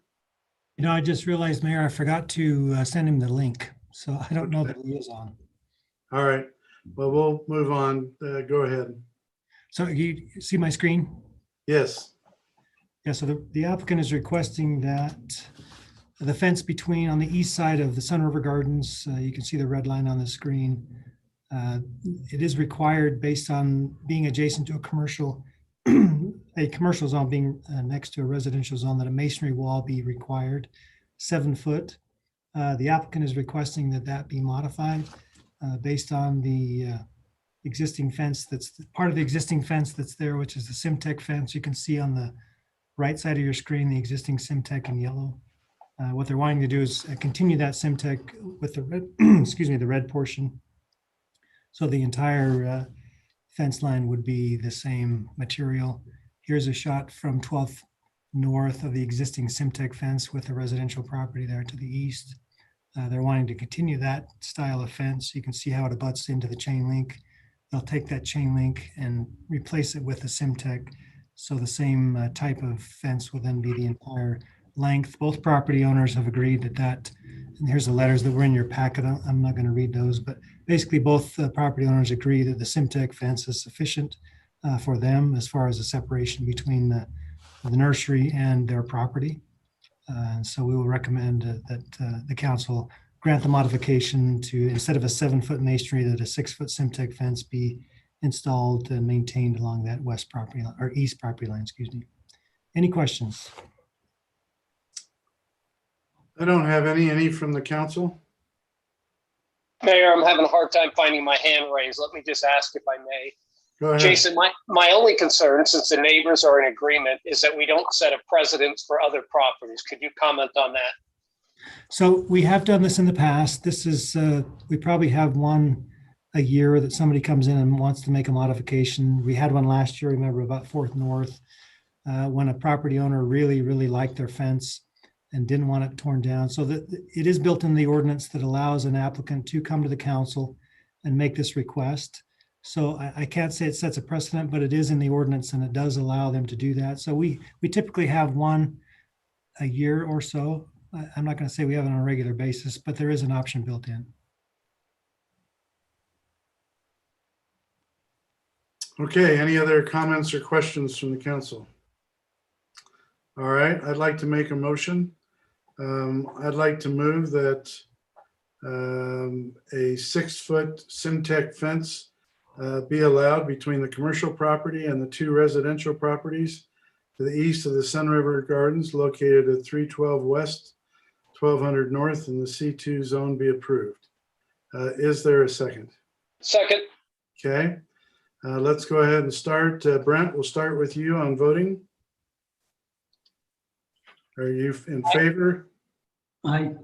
Okay, Dave? Aye. Terry? Aye. Debbie? Aye. Tom? Aye. Jeff? Aye. Okay, and I as mayor am in favor as well. So the fence modification resolution passes. Jamie, do you have any communication items at this time? Do not. Thank you, Mayor. Okay, so I move that we then adjourn to a meeting of the Orem Redevelopment Agency. Is there a second? Second. Okay, all in favor, say aye. Aye. Aye. Okay, we now open our RDA meeting and would like to start with a consent item, which is the approval of the meeting minutes of the RDA meeting December 8th, 2020. Anyone wish to put that onto the scheduled item list? Okay, if not, I move that we go ahead and approve the RDA consent items. Is there a second? Second. Okay, let's go ahead and start the vote. Brent, we'll start with you. Aye. Dave? Aye. Terry? Aye. Debbie? Aye. Tom? Aye. Jeff? Aye. Okay, and as mayor, I vote aye as well. Our consent item agenda passes. We'll now move down to our RDA scheduled items, of which we have 2. The first one is a resolution, which is an amendment to the participation agreement with University Shopping Center LC, and our presenter is Jamie Davidson, our city manager, and Heather Shriver, our city attorney. And is the applicant here? Yes, Mr. Longson, representing Woodbury Corporation or University Shopping, Okay. also in attendance. Okay, thank you. So go ahead, Jamie and Heather. Thank you, Mayor, Council. As mentioned in our pre-meeting, this is just a return to formalize the discussion we had or consideration of adjusting the term of the University Place CDA. You recall last year, as a result of COVID-19, the legislature passed SB 6001, which would allow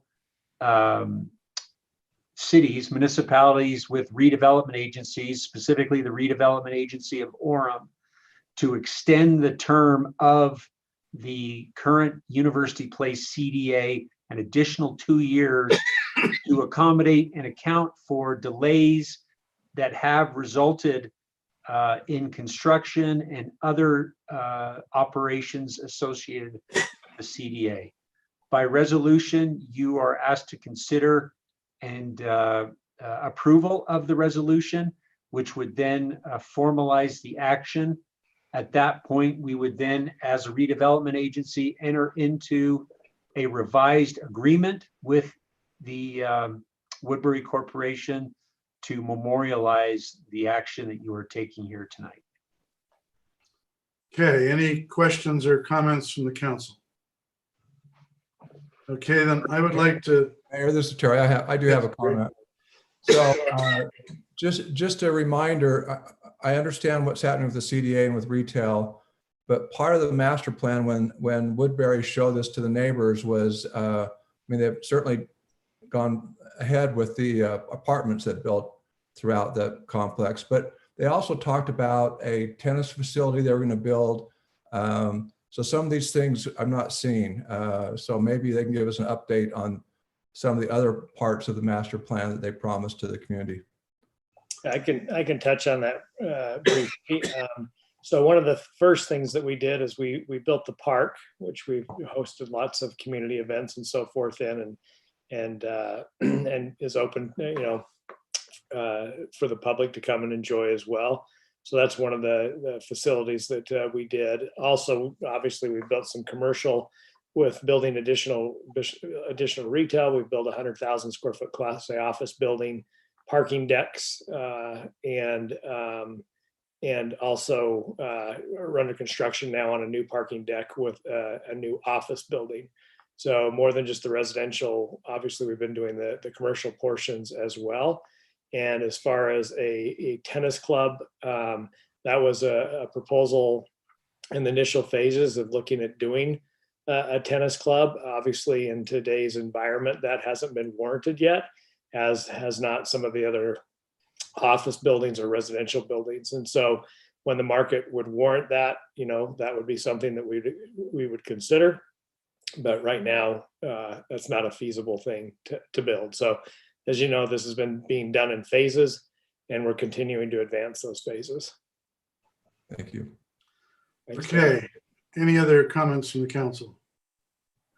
All right, I'd like to make a motion that the redevelopment agency of Orem approve the University Place CDA amendment. Is there a second? Second. Second. Okay, let's go ahead and start with Dave. Aye. Okay, Terry. Aye. Debbie. Aye. Tom. Aye. Jeff. Aye. Brent. Aye. And I as mayor vote aye as well. Resolution passes. We'll now go to 14.2 of the RDA scheduled items. This is a resolution authorizing the extension of the collection of the tax increment for 2 years in the University Place Community Development Project area due to the COVID-19 pandemic emergency. And again, our presenter is Jamie Davidson and Heather Shriver. Mayor, thank you. This is just a formalization of the what's necessary to accompany the amended agreement that you just approved. Okay. Any comments or questions from the council? All right, I make a motion that the redevelopment agency of Orem pass a resolution authorizing the extension of the collection of the tax increment for 2 years in the University Place Community Development Project area due to the COVID-19 pandemic emergency. Is there a second? Second. Okay, let's start with Debbie. Aye. Terry. Aye. Dave. Aye. Brent. Aye. Jeff. Aye. Tom. Aye. And I as mayor vote aye as well. The resolution passes. Seeing there's no other business before the redevelopment agency of Orem, I move for adjournment. Is there a second? Second. Okay, all in favor say aye. Aye. Aye. Okay, we are formally adjourned and our meetings are